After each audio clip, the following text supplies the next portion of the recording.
바리케이트를 쳐야 합니다. 언론 양심의 역사를 이어갈 언론의 바리케이트를 칠 때다. YTN 해직 기자 노정면의 뉴스바.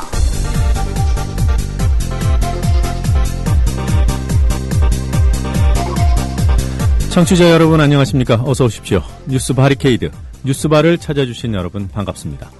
10월 4일 오늘 뉴스바가 마련한 메뉴판 펼쳐보겠습니다. 검찰이 수사를 하는 이유는 얽히고 설킨 시비의 실타래를 풀려는 것입니다. 최근 검찰이 발표한 NLL 대화록 실종 사건 수사 결과 검찰이 무엇을 밝혀냈고 무엇을 여전히 쥐고 있는지 따져보도록 하겠습니다. 민주당 김관영 수석대변인 연결합니다. 박근혜의 김무성 견제카드인가, 공천위원회 독자 결정인가, 소장파들의 반발은 어찌 될까, 서청원 공천을 둘러싼 잡음들을 분석해 보겠습니다. 서서히 움직이는 안철수 의원, 지방선거에서 과연 통할 것인지 이것도 전망해 보겠습니다. 윤여준 전 장관 스튜디오로 초대했습니다. 시사에너그램 공갈, 오늘 소재는 서청원의 귀환입니다. 전국민 몬스터 사냥 대작전, 우리는 사냥 친구. 더 이상 혼자 하는 사냥이 아니다. 카카오 친구들과 초거대 몬스터를 사냥하고 마석을 모아 위기에 빠진 왕국을 구원하세요. 친구와 함께하면 2배는 재밌고 10배는 신난다. 거대한 몬스터를 만나면 친구에게 도움을 요청하고 힘을 합쳐 함께 사냥하세요. 신개념 모바일 럭셔리 판타지 소셜 RPG, 우리는 사냥 친구 4 카카오. 지금 바로 구글 플레이, 애플 앱스토어에서 무료로 우리는 사냥 친구를 다운받으세요. 게임팟 코리아의 신작 스마트폰 게임, 우리는 사냥 친구. 게임팟 코리아의 신작 스마트폰 게임, 우리는 사냥 친구. 게임팟 코리아. 팟빵닷컴에서 우리는 사냥 친구 게임 팟캐스트도 들으실 수 있습니다. 오픈마켓에 제품을 등록하는데 남들보다 돋보이고 싶으신가요?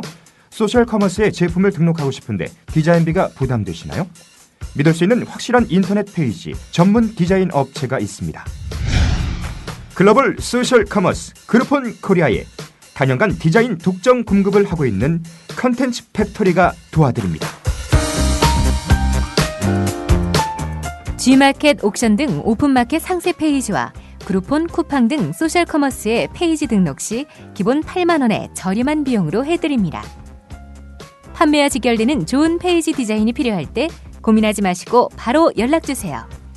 042-719-8800 042-719-8800 검색창에 컨텐츠 팩토리.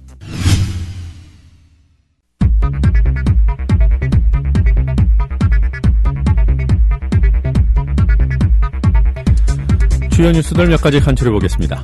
NLL 대화록 실종 사건에 대한 검찰의 중간 수사 결과 발표 이후 사초 논란이 더 커지고 있습니다. 일부 언론은 삭제된 초안이 진짜 사초라며 최종본과는 달리 민감한 내용이 담겨 있다는 추정 보도를 하고 있습니다. 다른 한편에서는 초안과 최종본 내용이 본질적으로 다르지 않으며 실종됐다던 대화록을 찾아낸 점이 중요하다는 주장이 나오고 있습니다.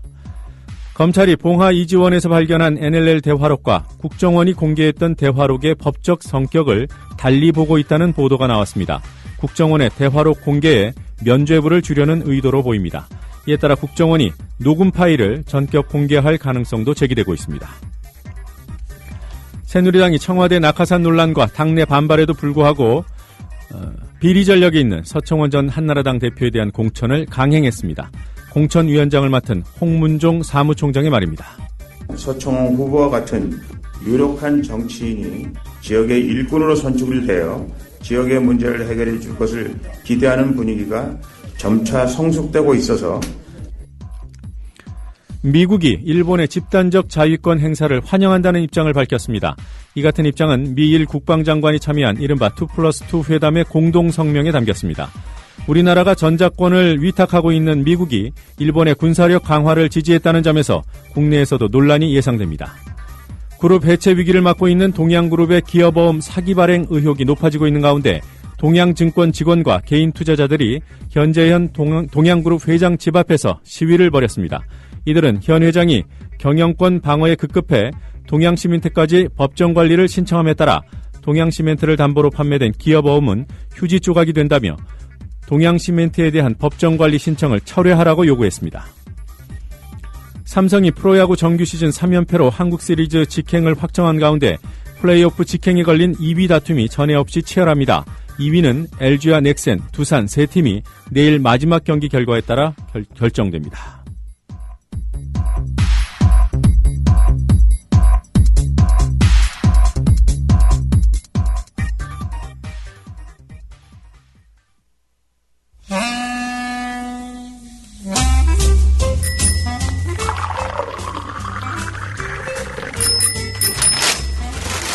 아침 신문 귀로 읽으세요. 김영민의 조간 브리핑. 네, 오늘 아침 신문들 살펴보는 시간입니다. 어떤 뉴스들에 주목하고 있는지 김영민 PD가 짚어주실 예정입니다. 예. 안녕하세요. 안녕하십니까. 네, 오랜만에 이 삼성 떡값 얘기가 신문에 실렸습니다. 예, 삼성 떡값. 예, 뭐 오래된 사건이지만은 이게 지금의 뉴스가 될 수 있는 것은 황교안 법무부 장관이 연관되어 있기 때문입니다. 예. 오늘 한국일보 단독 보도입니다. 일면에 기사가 있는데요. 황교안 법무부 장관이 부장검사로 재직할 당시 성매매 사건 수사 대상에 올랐던 삼성그룹으로부터 1,500만 원 상당의 상품권을 받았다는 의혹이 제기됐습니다. 예. 자, 이 복수의 사정당국 관계자가 흘린 정보인데요. 황교안 장관은 1999년 서울지검 북부지청 형사 5부장으로 있었습니다. 그 당시 삼성그룹 구조조정본부 임원들이 연루된 고급 성매매 사건을 수사했습니다. 검찰은 그래서 윤락업계 종사자들을 조사하다가 삼성 임직원 리스트와 이들 사이에 오간 그런 돈의 흐름을 발견했습니다. 그래서 임원 일부를 소환 조사했습니다. 검찰은 이들이 해외 출장에 여성들을 대동한 사실도 포착했던 것으로 전해졌습니다. 자, 아주 구체적인 그런 이 증거가 확보가 됐음에도 불구하고 삼성 직원에 대해서는 무혐의로 종결이 됐습니다. 네. 자, 이후에 삼성 측이 황교안 장관에게 검사 1인당 300만 원씩 총 1,500만 원 상당의 상품권을 건넸다는 게 이들 관계자의 말입니다. 예. 자, 복수의 사정당국 관계자가 이제 알려준 말은 삼성 직원에 대해서 무혐의로 종결시키고 그리고 나서 삼성 측으로부터 황교안 장관이 총 1,500만 원 상당의 상품권을 받았다는 겁니다. 자, 이 사건 하면 또 생각나는 사람이 있죠. 바로 김용철 변호사입니다. 예. 삼성을 생각한다. 이 책을 냈고요. 삼성에서 이제 법무팀장을 지낸 분 아닙니까? 자, 이분은 한국일보 기자에게 사실이다. 이렇게 말했습니다. 당시 수사검사들이 이를 몰랐거나 뒤늦게 안 것으로 전해졌는데요. 자, 이 김용철 변호사는 황교안 장관이 위에 상납했는지 혼자 다 챙겼는지 모르겠지만 나중에 들으니 그랬다고 하더라라고 말했습니다. 그러니까 이걸 1,500만 원을 나눠줘야 되는데 다 먹었다는 겁니다. 혼자. 이게 김 변호사 주장입니까? 네, 그렇습니다. 네. 김용철 변호사 이야기입니다. 자, 지난 2월 그렇지 않아도 황교안 장관에 대한 국회 인사청문회가 있었는데 이때 삼성 X파일 부실 수사 논란이 집중 거론됐었습니다. 황교안 장관은 2005년 서울중앙지검 2차장 시절 1997년 당시 국정원의 도청 전담팀이 이학수 삼성그룹 회장 비서실장과 홍석현 중앙일보 사장이 나눈 대화를 도청한 사건을 수사 지휘했는데 그 결과가 상당히 기가 막혔습니다. 삼성 X파일로 불린 녹취록에는 삼성이 대선 자금을 제공하고 일부 검사들에게 지속적으로 떡값을 주면서 관리한 정황이 있었는데 말이죠. 자, 그러나 황교안 장관은 떡값 검사로 지목된 검사들과 삼성 측 관계자들을 무혐의 처분한 반면 도청 자료와 검사 명단을 공개했던 이상호 MBC 기자 그리고 노회찬 전 의원을 기소해서 삼성 봐주기 수사라는 비판을 받았습니다. 네. 왜 삼성을 봐줬는가? 그 비밀의 열쇠가 풀리는 형국입니다. 네. 자, 이에 대해서 황교안 장관은 전혀 사실무근이고 특검을 통해 다 해소된 사안이다라고 이렇게 밝혔는데요. 떡값 안 받았다 이런 얘기입니다. 떡값 받고 떡값 받았다. 예. 떡값 덮고 떡값 받았다는 의혹이네요. 예, 그렇습니다. 떡값을 삼성으로부터 받고 다른 사람의 떡값 문제에 대해서 덮어줬다. 준 쪽으로 불렸던 삼성도 덮어주고. 예. 그래 놓고 그 사안에 대해서 고발했던 이상호 노회찬에게는 철퇴를 가하고. 지금 이상호 노회찬이 뭐하고 있습니까? 이상호 기자. MBC에서 해직됐죠. 뭐, 딴 건으로 해직됐습니다만은. 네. 하여간 그 삼성 사건 이후로는, 이상호 기자, 줄곧 하여간 MBC 메인 무대에서 보기 힘들었습니다. 그리고, 노회찬 의원, 그 X파일로 불린 녹취록을 공개했다가, 결국에는 의원직까지 잃지 않았습니까? 네. 19대에서 당선됐는데 말입니다. 17대 때 일을 갖고 19대 의원직을 날리는 그것도 지역군대 말입니다. 네, 이 사건 앞으로 어떻게 추이가 나올지 네. 주목해서 볼 필요가 있을 것 같습니다. 이렇게 의혹이 제기된 단계인데 황교안 장관 이 감찰 들어가야 되는 거 아닙니까? 의혹이 제기됐는데 말입니다. 예. 네. 반응을 좀 봐야 되겠군요. 남은 그렇게 해놓고 자기는 그렇게 안 하면은 예. 박근혜 대통령의 반응을 보고 싶습니다. 글쎄 말입니다. 의혹이 제기됐는데 말이죠. 아웃시케이지. 예. 자, 앞서 소개해 주신 기사기도 한데 불법 정치 자금을 받아서 두 차례나 실형을 샀던 이 비리 전력이 있는 서청원 전 한나라당 대표가 이번 30일에 있을 재보궐선거 경기도 화성갑 지역구에 새누리당 후보로 나서게 됐습니다.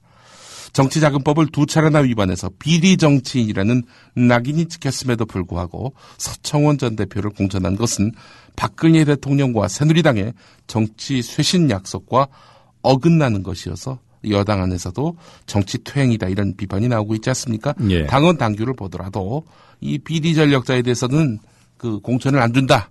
이런 부분이 아주 명문화되어 있는데 말입니다. 어제 이 내용을 소개해드렸는데 어제 공천 발표를 하면서 홍문종 사무총장이 했던 말이 있습니다. 개인적으로 착복하지 않았다. 개인적으로 착복하지 않으면 비리 전력은 문제가 없다. 이런 인식인 것 같습니다. 자, 홍문종 사무총장의 이런 인식을 보면서 참으로 참 어처구니 없다 이런 생각을 해보는데 홍문종 새누리당 사무총장과 관련한 한겨레의 단독 기사가 있습니다. 예. 홍문종 사무총장은요, 지금 그 국기원 이사장입니다. 국기원 아시죠? 태권도. 네. 국기 태권도에서, 국기원 이사장인데 이분이 새 집행부를 이제 꾸리고 4개월 지났습니다. 근데 아직까지 이사회를 구성하지 못하고 있습니다. 뭐 이건 그렇다 치고 취임 2달 만에 1억 가까이 예산을 지출해서 개인 용도로 전용한 사실도 알려졌습니다. 그래서 태권도인들 사이에서 홍문종 이사장의 사퇴를 요구하는 목소리가 커지고 있습니다. 네. 자, 우선 그 인사 문제 한번 보겠습니다. 6월 17일에 이제 홍문종 이사장이 취임을 했는데 두 차례 이사회를 열었는데 이사진을 확정하지 못하고 있는 상태입니다. 홍문종 이사장이 선임한 이사 가운데 많은 사람은 태권도와 관련이 없거나 전력 과거가 문제가 돼서 이렇게 사실상 쫓겨나다시피 한 사람들을 이렇게 중용했다는 것이죠. 이사 11명 가운데 6명은 태권도인이지만 그 외에 정당인으로 김성회 전 국회의원과 친박연대 사무총장을 지낸 김철기 씨가 여기에 포함됐다는 겁니다. 여기에 지난 이사회에서 연임에 실패했던 군 출신 오현득 전 국기원 행정부원장이 다시 이사로 등장했습니다. 또 새누리당 추천 이사가 또 2명이 포함됐습니다. 야, 정권 잡으니까 이래저래 전리품이 많군요. 예. 자, 돈 문제입니다. 홍문종 이사장은 7월 27일부터 8월 3일 7박 8일의 일정으로 미국 LA 출장을 다녀왔는데 나저 스타디움에서 열린 한국의 날 행사에 국기원 태권도 시범단을 출연시킨다는 명목이었습니다. 당시 홍문종 이사장은 개인적 친분이 있는 동료 새누리당 국회의원 2명과 수행원들을 일행에 합류시켜서 국기원 예산으로 이들의 비용을 냈습니다. 뒤늦게 무리가 빚어지니까 홍문종 이사장은 국회의원 2명의 비즈니스석 항공료와 숙박비에서 1,600만 원을 개인 돈으로 최근 반납했다고 하는데요. 자, 홍문종 이사장이 취임 직후에 관용차를 5천만 원이 넘는 고급 차량으로 바꾼 것도 지금 논란이 되고 있습니다. 전임 이사장이 쓰던 차를 거부하고 새로 대형 스포츠 실용차 SUV라고 하죠. SUV를 구입할 것을 지시했습니다. 국기원에서는 그래서 모하비를 구입했는데요. 이 차는 그런데 국기원이 아니라 홍문종 이사장이 운영하는 경기도 의정부에 있는 경민대학교에서 사용한 것으로 알려졌습니다. 내부에서 불만이 높아지니까 홍문종 이사장은 최근 이 차량을 국기원 업무용 차량으로 바꿨는데요. 국기원 예산은 사실 입단비와 심사비가 대부분을 차지하지 않습니까? 예. 자, 비상근에다가 명예직임에도 불구하고 홍문종 이사장은 한 달에 500만 원의 활동비를 매달 현금으로서 받아 쓰고 있다고 합니다. 이런 분이 새누리당 공천위원장을 했으니 뭐 비리 정치인 공천을 막아내기가 쉽지는 않겠습니다. 개인적으로 착복하지 않았기 때문에 서청원 괜찮다는 분이 국기원에서는 왜 이러시나요? 자, 이번에는 남북정상회담 대화록 관련 검찰 수사 발표 관련 기사입니다. 예. 자, 경향신문이 논점이 4가지다 이렇게 이제 정리를 했는데 말이죠. 우선 남북정상회담 회의록이 대통령 기록물인지 공공기록물인지 이것과 관련한 논란입니다. 이와 관련해서 김익한 명지대 기록정보과학전문대학원장이 한 말이 있습니다. 정상회담 회의록은 대통령 직무 과정의 결과로 만들어졌고 생산한 곳도 남북정상회담 준비위원회라는 대통령 보조기구이기 때문에 이건 대통령 기록물이라고 볼 수 있다라고 말했습니다. 예. 자, 그렇다면 이제 또 새로운 논란이 벌어지게 되는데 4가지 논란 중에 2번째입니다. 대통령 기록물로 본다면 이거를 초본을 삭제했다는 거 아닙니까? 네. 이걸 대통령 기록관으로 이관하지 않은 것은 그럼 당연히 위법 아니겠는가라고 볼 수 있는 부분입니다. 자, 초본 삭제 이것은 과연 대통령 기록물법을 위반한 것인지 이게 이제 논점이 되고 있는 것인데요. 일단 이번 사건에서는 회의록 초본이 삭제되고 수정본을 대통령 기록관으로 이관하지 않은 경위가 정확하게 밝혀져야 하는데 노무현 전 대통령이 후임 대통령들이 남북 정상회담을 준비할 때 참고하도록 회의록을 국가정보원에 보관하도록 하라 이렇게 지시한 것을 보면은 통치 행위의 일환으로 볼 소지가 있다는 겁니다. 삭제는 원칙적인 위법이긴 하지만 이게 통치 행위일 때에는 정당화될 수 있다라고 보는 것입니다. 그러니까 노무현 대통령의 지시 때문에 그렇게 이행을 했다라고 실무진들이 이야기한다면 이 실무진들에 대해서 처벌하기가 쉽지 않다 이런 이야기입니다. 예. 그리고 논란 4가지 중에서 이제 3번째가 이런 겁니다. 회의록 초본의 수정본에 없는 예민한 표현들이 일부 담겨 있는 것으로 알려졌다는 겁니다. 검찰이 노무현 전 대통령이 회의록 초본을 열람한 다음 내 의도는 그런 것이 아니었는데 왜 저런 말을 한 것으로 돼 있는지 모르겠다라면서 수정본의 작성과 초본의 삭제를 지시한 것으로 파악하고 있는데 검찰은 정상회담 회의록 초본도 완결성을 갖고 있는 별도의 대통령 기록물인 만큼 삭제하지 말고 대통령 기록관으로 이관했어야 한다 이렇게 보고 있는데요. 관련해서 오늘 조선일보 보도가 있습니다.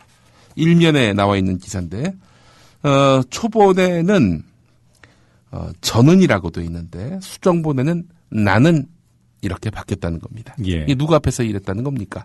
김정일 위원장 앞에서. 예, 김정일 거죠? 국방위원장 앞에서 저는이라고 표현한 대한민국 대통령. 근데 수정본에서는 나는으로 바뀌었으니 이건 아무래도 실제로는 노무현 전 대통령이 김정일 위원장 앞에서 저는이라고 얘기했던 것 아니냐. 보수 세력의 공세가 불을 보듯 뻔해 보입니다. 자, 그렇기 때문에 이 수정본의 내용과 초본의 내용이 얼마나 다르다면 근본적인 차이가 있는지, 혹시 초본에는 NLL 포기 발언이 있었는지, 이 부분과 관련해서 또 쟁점이 될 것으로 보이는데, 자, 이에 대한 민주당의 반응은 이렇습니다. 정상회담 회의록 최종본은 회의록 초본의 교열 교정본이라면서 작은 차이밖에 없다. 그렇기 때문에 초본을 삭제해도 큰 문제가 없다. 이런 입장입니다. 저 역시도 국가 간 정상 대화에서 예. 본인을 낮춰서 국가의 대표자나 행정부 수반이고 예. 낮췄다면 그건 비판받을 수 있죠. 예. 외교상 문제가 될 수도 있고. 네. 그러나 이게 어떤 비공개 회담이었고 네. 그런 자리에서 그런 부적절한 이런 발언이 나왔다면 예. 거기에 대한 평가는 예. 다른 정상들의 다른 곳에서의 대화, 예를 들면 이명박 대통령과 오바마 대통령의 정상회담이라든가 예. 이런 것도 우리가 모르잖아요. 그래서 정확한 비교해서 비판하기가 어려운 상황이고 예. 그리고 이런 비판이 가능한 부분이라 하더라도 이렇게까지 새누리당과 이 정부가 어떤 현안이 터질 때마다 이것을 가지고 사사건건 물고 늘어질 만한 그 정도의 사안인가 여기에 대해서는 좀 짚어봐야 될 것 같습니다. 예, 그렇습니다. 논란 4가지 중에 3가지까지만 말씀드렸는데 나머지 예. 4번째는 수정본의 존재. 이거는 초본을 없앤 거. 이거는 사초 폐기냐 아니냐 이 공방인데 이건 뭐 이미 다 익히 아실 내용들이어서 넘어가겠습니다. 노종면에 격께서 말씀하신 대로 지금 여권에서 남북 정상회담 회의록만 갖고 집중적으로 문제 삼는 데에는 정치적 의도가 개입되어 있는 것 같다라는 경향신문 일면 기사를 주목할 필요가 있을 것 같습니다. 여권이 2007년 남북 정상회담 회의록을 그야말로 전가의 보도처럼 삼고 있다. 이런 얘기입니다. 어떤 위기 때만 위기가 닥치면은 그때마다 꺼내는 칼로 쓴다는 건데 네. 대선 2달 전에 일부 여론조사에서 야권 단일 후보 지지율이 박근혜 후보를 앞서는 걸로 나오니까 그때 정문원 의원이 NLL 포기 발언을 최초로 제기했었습니다. 대선 막판 뭐 그야말로 혼미 상태 아니었습니까? 단일화가 됐었고요. 박근혜 문재인 후보 사이에 치열한 선두 다툼을 벌이고 있는 그 시점에 12월 14일이었습니다. 김무성 총괄 선대본부장이 부산에서 회의록을 읽었습니다. 일치된 내용이었으니 뭐 읽었다라고 해도 과언이 아닙니다. 자, 그리고 새누리당은 남북 정상회담 회의록 공개 요청을 거부한 원세훈 국정원장을 검찰에 고발하면서 압박했습니다. 위기 때마다 이렇게 회의록을 들먹이면서 위기를 타개하려 했던 새누리당 대선 전만 이랬던 것이 아닙니다. 검찰의 국정원 대선 개입 수사 결과 발표 직후에 바로 서상기 정보위원장이 NLL 포기 발언이 국정원 대선 개입보다 중요한 문제라고 말하더니 얼마 뒤 국정원이 회의록을 공개합니다. 자, 국정원의 선거 개입 문제가 터지니까 또 국정원이 바로 이 회의록을 깠단 말이죠. 자, 그리고 기초연금 공약 후퇴 바로 지금 시점 아닙니까? 이것 때문에 박근혜 대통령이 수세에 몰리고 있는 상황인데 그로부터 얼마 뒤에 검찰이 바로 회의록 실종 사건 중간 수사 결과를 발표합니다. 정치적 해석까지 덧붙이면서 말이죠. 예. 위기 때마다 이렇게 대화록을 들먹이고 있는 여권. 예. 최소한 초본과 수정본의 상이점이 전은과 나는의 차이 정도여서는 도저히 안 되는 거죠. 예, 그렇습니다. 자, 한겨레 3면에는 전문가들의 견해가 나옵니다. 대화록을 설령 참여정부가 국가기록원에 넘기지 않았더라도 국정원의 무단 공개는 불법이다. 불법성이 여전하다. 이렇게 밝힌 내용이었습니다. 관련 기사 내용은 그렇게 한번 참고하시면 되겠습니다. 예. 중앙일보 3면을 보니까요. 국정원이 셀프 개혁안을 마련했고 곧 대통령에게 보고한다는 그런 내용의 기사입니다. 어떤 내용이냐. 국내 정보 수집 기능은 현행대로 둔다는 겁니다. 아니 지금 지난 대선 때 선거 개입한 것이 문제가 돼가지고 그야말로 논란이 커지고 있고 그것 때문에 국정원 개혁 이야기가 나오고 있는 거 아닙니까? 그런데 국내 정보 수집 기능 논란이 되고 있는 악의 뿌리가 되고 있는 국내 정보 수집 기능은 그대로 둔다는 겁니다. 민주당 안은 뭡니까? 국정원의 수사권 폐지, 국내 정보 수집 금지, 뭐 그야말로 국정원 해체에 버금가는 강력한 개혁을 요구하고 있지 않습니까? 여기에 비하면은 뭐 전혀 뭐 야당이 수용할 수 없는 그런 개혁안이라 하겠습니다. 자, 또 좀 어처구니 없는 부분이 있습니다. 국정원 셀프 개혁안을 보니까 국정원은 정치 개입의 소지를 없애기 위해서 직원들이 정당, 언론사 등을 출입하며 정보를 수집하는데 제한을 둬서 불필요한 대민 접촉을 못하게 한다. 그리고 정치 불개입 서약을 한다. 정치 불개입 서약을 한다. 아니 지난번에 법이 없어서 대선에 개입했습니까? 법이 있어도 어기고 개입했던 거 아닙니까? 서약을 하면은 뭐 사람들이 믿어줄 거라고 또 생각하고 있는 건지. 어쨌든 국정원의 셀프 개혁안은 아무것도 없는 그야말로 맹물이다. 이렇게 봐도 무리 아닐 것 같습니다. 주목되는 항목이 하나 있어요. 예. 계급 정년 연장에서 정치적 외풍을 차단한다. 계급 정년이 이게 어떤 개념인가요? 예. 정년 연장으로 보이는데 말이죠. 예. 하여튼 이 셀프 개혁 기대했던 만큼의 내용을 담고 있습니다. 예. 자, 청와대를 상대로 해서 항명을 벌였던 진영 장관 왜 그랬나? 국민일보 3면에 관련 기사가 있는데요. 진영 전 장관이 박근혜 대통령 사표 반려에도 불구하고 사의를 고수할 수밖에 없었던 배경에는 자신이 반대한 안을 마치 찬성한 것처럼 청와대가 윤색한 데 대한 억울함이 깔려 있다는 겁니다. 그래서 박근혜 대통령을 만나서 문제를 설명하고 싶어도 면담이 이루어지지 않으니까 더 이상 선택의 여지가 없다고 판단했다는 겁니다. 물론 청와대는 부인합니다. 면담 신청 받은 적도 없는데 무슨 소리냐 이렇게 나오고 있는데 말이죠. 자, 어쨌든 이런 항명 과정에서 보여준 청와대 인사 난맥상 또 조직관리 난맥상 그거는 변하지 않는 문제가 될 것입니다. 네, 조금 전에 그 국정원 셀프 개혁안 중에 그 계급 정년 연장 부분이 말씀대로 직원들의 정년을 보장하는 내용이네요. 그렇죠. 그동안은 직급별로 몇 년 안에 승급을 하지 못하면 자동 퇴사하도록 돼 있는데 그 제한을 풀어버리는 겁니다. 이게 이런 거죠. 만약에 정년을 보장해 주면은 내가 이 정권에 충성할 필요가 뭐가 있어. 네. 이렇게 생각할 수 있기 때문에 이거를 이렇게 제가 볼 때는 이것이 핵심입니다. 이런 걸 개혁하라고 했나요? 예. 박근혜 대통령이 개혁 주문한 그런 저간의 그 맥락도 한번 좀 짚어볼 필요가 있을 것 같습니다. 자, 이 박근혜 대통령 대선 공약 중에 고위험 임산부 경비 지원 이런 것들이 있습니다. 2011년 기준으로 대한민국 모성 사망률, 그러니까 임신과 출산으로 인한 사망률은 17.2명입니다. 경제협력개발기구 OECD 국가 평균 9.3명보다 2배나 높습니다. 임신 연령이 고령화되면서 출산 전으로 숨지는 산모가 늘어난 것이 주 원인이 되고 있는데요. 자, 이 때문에 분만 전후 합병증을 앓거나 사망 또는 질병에 걸릴 확률이 높은 고위험 임산부는 꼼꼼한 검사를 통한 질병 예방이 가장 중요합니다. 자, 이에 대해서 박근혜 대통령은 지난 대선 때 고위험 임산부를 체계적으로 관리할 수 있는 고위험 분만 통합 치료센터를 공약했고, 이를 위해서 2014년 예산 반영 및 사업 확대 지원 계획을 밝히기도 했는데 내년 예산 보니까 전액 삭감했다는 겁니다. 전액 삭감. 양승조 의원이 이걸 들춰냈습니다. 민주당 소속에. 툭하면 손바닥 뒤집듯 공약을 파기하는 대통령 때문에 어르신도 울고 이제는 산모와 아기까지 울게 됐다. 이렇게 말을 했습니다. 네. 자, 최동욱 전 검찰총장 혼외 아들 사건은 이게 묻혀가는 건가요? 예.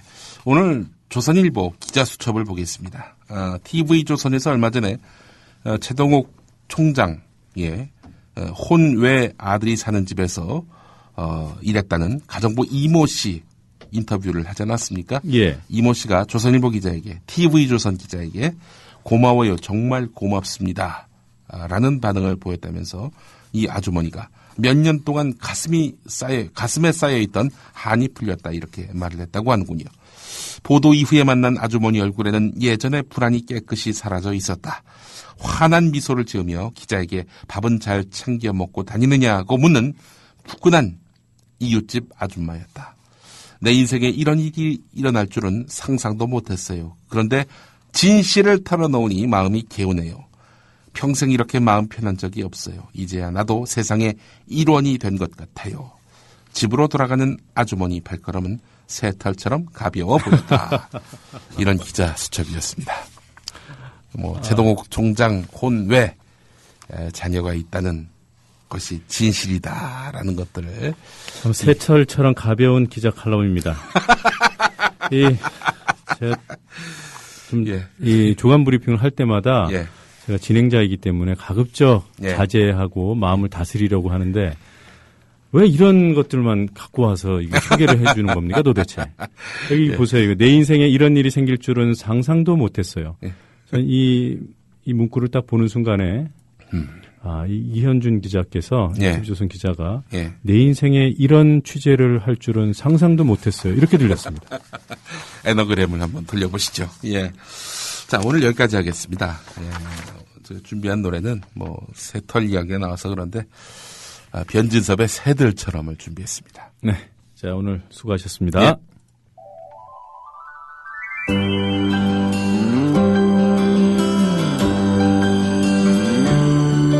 열린 공간 속을 가르며 달려가는 자동차와 석양에 비추인 사람들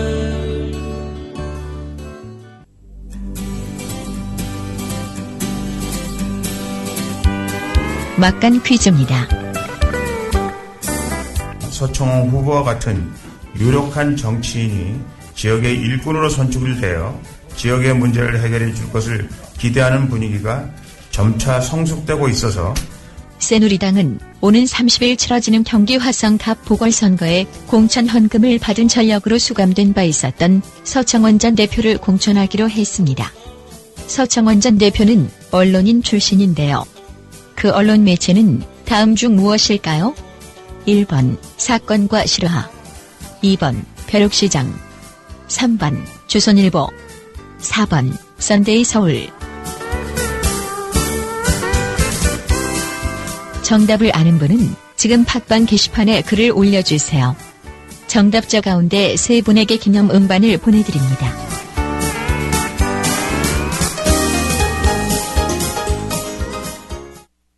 돌발 영상을 보실 때마다 그 뒤에 숨은 제작자가 궁금하지는 않으셨습니까? 돌발 영상 노종면 PD. 자, 국보 1호 숭례문의 붕괴 가능성이 시간이 갈수록 더 커지고 있습니다. 현장 상황을 좀 정리를 해주셔야겠어요. 네, 그렇습니다. 안녕하십니까. 뉴스타파 앵커 노종면입니다. 3년 5개월 만에 스튜디오 아닌 스튜디오에 앉아 카메라를 바라봅니다. 지금 여러분께서는 YTN 해직 기자 노종면이 진행하는 노종면의 뉴스바를 듣고 계십니다. 노종면의 뉴스바는 매일 아침 7시부터 9시까지 국민TV 라디오로 방송됩니다. Images showing 那鉴于当前叙利亚局势 국제뉴스 한반도 정세를 한눈에 황준호의 월드 리뷰.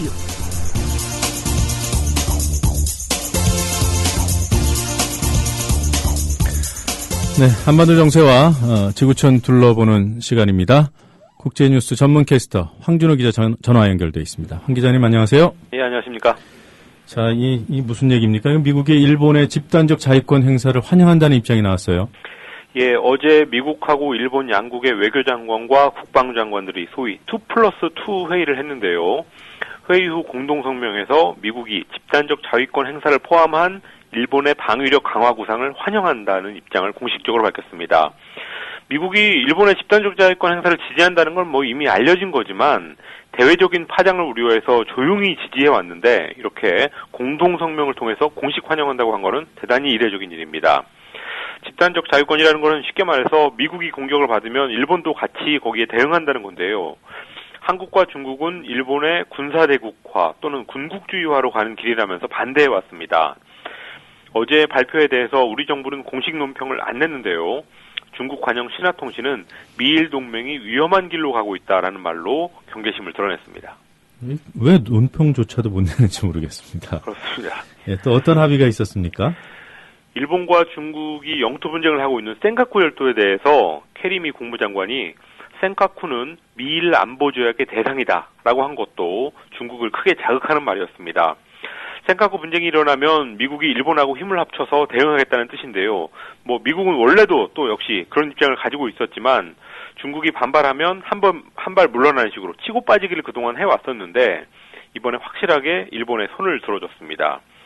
그리고 미국은 센카쿠 경비 강화를 위해서 최첨단 초계기 그리고 무인 정찰기 이런 것들을 순환 배치하겠다는 약속도 했습니다. 미국의 호주머니는 가벼워지고 반면 중국은 나날이 부상하는 데 대비하기 위해서 일본의 군사적 역할을 늘리는 쪽으로 가겠다는 건데요. 2차 대전 후에 만들어졌던 동북아의 질서가 뿌리째 흔들리고 있는 그런 상황입니다. 네.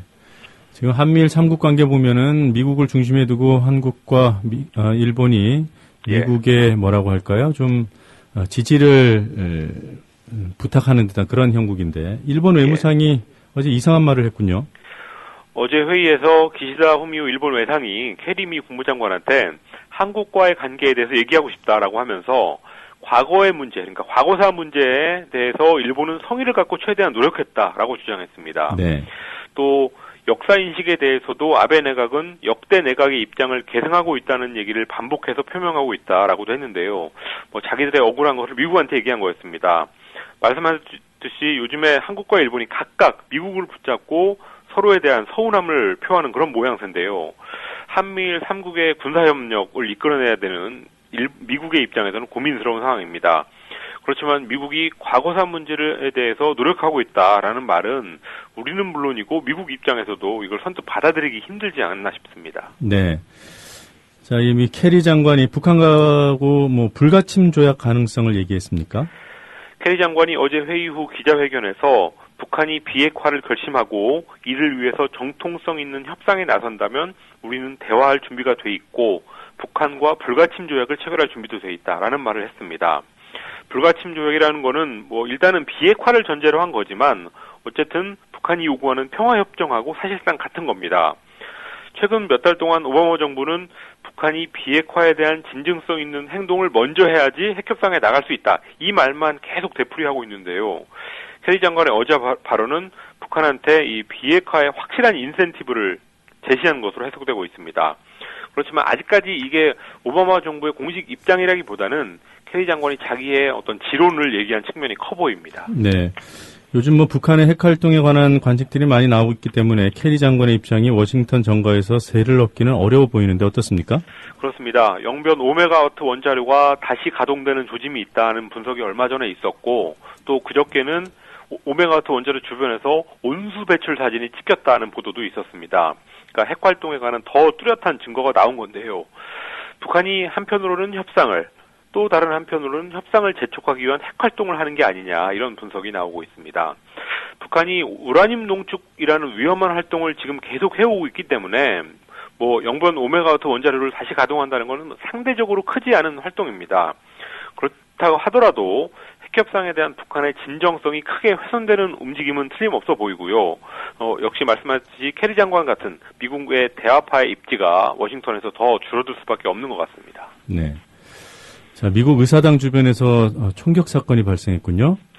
워싱턴 DC의 의사당 인근에서 총격이 발생했습니다. 의회 경찰은 의회 직원들한테 긴급 대피령을 내렸는데요. 경찰과 추격전을 벌이던 여성 운전자가 총에 맞아 사망한 것으로 알려졌고 경찰관 1명이 다쳤습니다. 여성 운전자가 경찰들의 검문을 피해서 전속력으로 의사당 쪽으로 달아나면서 총격전이 벌어졌는데 이 여성이 의사당 주변에서 차를 멈추고 나오자마자 경찰이 쏜 총에 맞아서 숨졌습니다. 왜 도망갔는지는 아직 밝혀지지 않았는데요. 경찰은 테러 연관성은 없는 것으로 판단하고 있습니다. 또 한편으로는 여성이 경찰한테 총을 그러니까 맞대응을 한 증거가 없어서 경찰이 과잉 대응한 게 아니냐는 논란이 나올 것 같습니다. 미국 연방정부의 부분 업무 중단, 셧다운 사태가 있어서 이번 사건이 더욱 관심이 갔는데 일단 셧다운하고는 관계가 없는 것으로 보입니다. 네. 자, 지중해에서 또 아프리카 난민선이 침몰했다고 하던데요. 예, 이탈리아 남부 람페두사 섬. 이 섬은 아프리카 대륙 쪽에 바짝 붙어 있는 섬인데요. 예. 이 해역에서 어제 약 500명의 난민을 태운 배가 침몰해서 94명이 현재까지 숨진 것으로 나왔습니다. 150명 정도는 구조됐지만 아직도 250명 이상이 실종돼서 희생자는 더 늘 걸로 보이고요. 또 구조된 사람 중에서 어린이가 1명도 없고 여성도 3명밖에 안 돼서 여성과 어린이가 많이 희생되지 않았을까 추정되고 있습니다. 아프리카 튀니지에서 이탈리아 쪽으로 건너오다가 많은 사람들이 희생되고 있는데요. 이 바다에서 작년에만 500명이 숨지거나 실종됐습니다. 네. 자, 대만 소식 좀 들어보겠습니다. 총통이 검찰 조사를 결국 받았군요. 예, 마잉주 대만 총통, 우리식으로 하면 대통령인데요. 예. 최근 대만 정치권을 흔든 국회 도청 파문과 관련해서 어제 검찰의 조사를 받았습니다. 현직 총통이 검찰에 불려간 것은 2004년 천수이벤 당시 총통에 이어서 대만 역사상 두 번째입니다.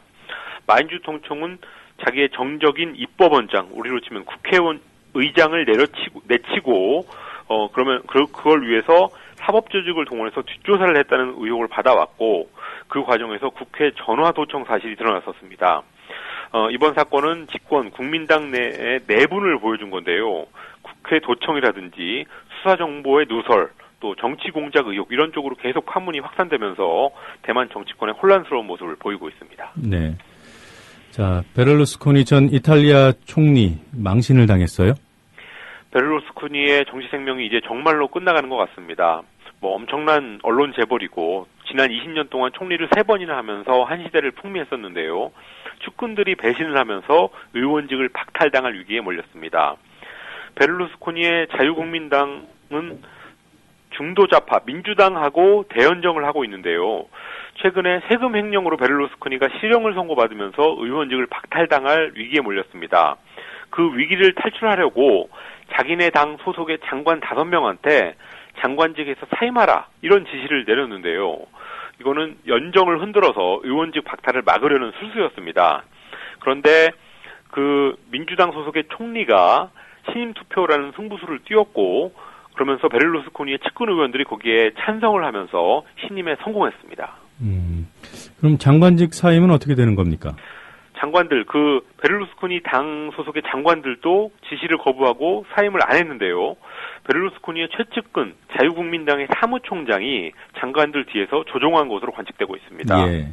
그러면서 현지 시간으로 오늘 상원의 사면위원회라는 게 열리고 거기서 베를루스코니의 의원직 박탈을 결정할 가능성이 높아졌습니다. 세금 포탈에서부터 미성년자 성매매까지 각종 혐의로 40건이 넘는 재판이 현재 걸려 있는데요. 그동안 요리조리 피하면서 살아남았었는데 세금 포탈 문제는 피하지 못하면서 결국 이렇게 정치 생명이 끝날 상황에 처했습니다. 네, 오늘은 여기까지 듣겠습니다. 다양한 소식 고맙습니다. 감사합니다. 내일은 YTN 노종면 노조위원장을 비롯한 6명이 해고된 지 5년 되는 날입니다. 기사를 찾아봤습니다. 당시 YTN 해직 사태를 가장 열심히 보도한 언론은 바로 YTN이었습니다. YTN이 80일 넘게 낙하산 사장 반대 투쟁을 벌이고 있는 노조원들을 무더기로 해고하는 등 대규모 징계를 단행했습니다. 이에 대해서 노조가 투쟁 수위를 높이고 언론계가 연대에 나서면서 YTN 사태가 새로운 국면을 맞고 있습니다. 언론사에서 기자가 무더기로 해고된 것은 1980년 전두환 정권의 언론 통폐합 사태 이후 처음입니다. YTN 사태는 전체 언론계로 확산되고 있습니다. 전국 언론노동조합은 YTN의 조합원 징계를 전체 언론인에 대한 선전포고라고 규정했습니다. 총파업을 포함해서 YTN 낙하산 사장을 저지하고 또 해고 무효를 결과를 만들기 위해서 총력 투쟁을 할 계획이고, YTN 싸움이 결과적으로 언론 장악을 저지하는 싸움의 중심이 될 거라고 생각합니다. 노조가 낙하산 사장을 반대하면서 시작된 이른바 YTN 사태가 내일로 100일째를 맞습니다. 사태 장기화에 따른 피로와 사측의 중징계에도 불구하고 노조는 낙하산 사장 출근 저지를 석 달 넘게 계속하고 있습니다. 권영희 기자가 YTN 노조의 하루를 함께했습니다. 공정방송 하자더니 낙하산이 웬 말이냐 방송 독립 즉시 투쟁. YTN 노조원들은 하루를 좀 더 일찍 시작합니다. 대선 후보의 특보 출신 사장에 대한 출근 저지가 오늘도 계속됩니다. 공정방송을 위한 결의는 취재 기자들의 출입처에서도 식지 않습니다. 해고된 6명의 기자뿐만 아니라 33명 노조원들이 모두 징계가 철회되어야 하고 또 공정방송 사수의 의지를 담아서 이런 검은색 넥타이를 메고 취재에 임하고 있습니다. 시청자들을 맨 앞에서 만나는 YTN 앵커들도 사태가 하루빨리 해결되길 바라고 있습니다. 저희가 이루고자 하는 것은 오직 하나, 공정방송, 언론 독립뿐입니다. 방송을 통해서 저희 이런 결연한 의지를 나타내기 위해 이렇게 입었고요. 많은 분들이 이해해 주시고 또 지지해 주시리라 믿습니다. 이미 100일을 견뎌왔고 앞으로가 더 험난할지도 모르지만 공정방송을 위한 YTN 노조의 희망의 노래는 오늘도 멈추지 않습니다. 자기 회사 사장을 비판하며 그 사장을 가리켜 낙하산이라 말하고 대선 특보 출신이라고 서슴없이 규정하고 보도했던 YTN. YTN 노조는 구본홍 씨가 사장 물망에 올랐을 때부터 강력히 반대했습니다. 대선 당시 이명박 후보의 특보를 지낸 인사로는 공정방송을 담보할 수 없다는 주장입니다. 구본홍은 사퇴하라. 구본홍은 사퇴하라. 당원들 인정하지 않는데 어디로 오십니까? 들어가세요. 방송통신위원회당 국정감사에서 여야 의원들은 YTN 낙하산 사장 논란 등을 둘러싸고 열띤 공방을 벌였습니다. 여야는 그러나 YTN 사원들에 대한 대량 해고는 잘못된 일이라며 한 목소리를 냈습니다. 놀라운 사실은 YTN 해직 사태를 강도 높게 비판했던 사람 중에는 박근혜 대통령 최측근인 이정현 현 청와대 홍보수석도 있었다는 점인데, 그들이 얼마나 피나는 훈련을 받고 그들이 또 일선에 와서 기자 생활하면서 밤늦게까지 얼마나 고생하는지 압니다. 이에 대해 구본홍 씨는 대량 해고 사태가 무자비하다고 표현할 것은 아니라고 말했습니다. YTN 이승훈입니다. 노정면 YTN 노조위원장 등 조합원 6명에 대한 회사의 해고 조치가 위법해 무효라는 판결이 나왔습니다. 재판부는 YTN은 뉴스 전문 방송사로서 공정보도의 원칙을 준수해야 한다며 노 위원장 등이 특정 선거 후보를 지지한 사람이 대표이사에 선임되는 것을 반대한 것은 정치적 중립을 지키려는 동기에서 비롯된 것인 만큼 해고 조치는 부당하다고 밝혔습니다. 결국 YTN 보도대로 YTN 해직 사태는 부당했고 결국 1심 판결에서는 해직이 잘못됐다는 판결이 나오지만 YTN은 보도를 안 하는데, 이때는 YTN 새 사장으로 배석규 씨가 앉게 된 이후 이렇게 후배들 죽이고 사장 자리 차지하고 싶으세요? 웃기지 마지마. 웃기지 마지마. 네, 뉴스 전문 채널 YTN이 6년 연속 가장 공정한 미디어로 선정됐습니다. 언론학자들이 평가한 이번 조사에서 YTN은 신뢰받는 미디어와 유용한 미디어 부문에서도 최상위권에 자리했습니다. 웃기지 마지마. 웃기지 마지마.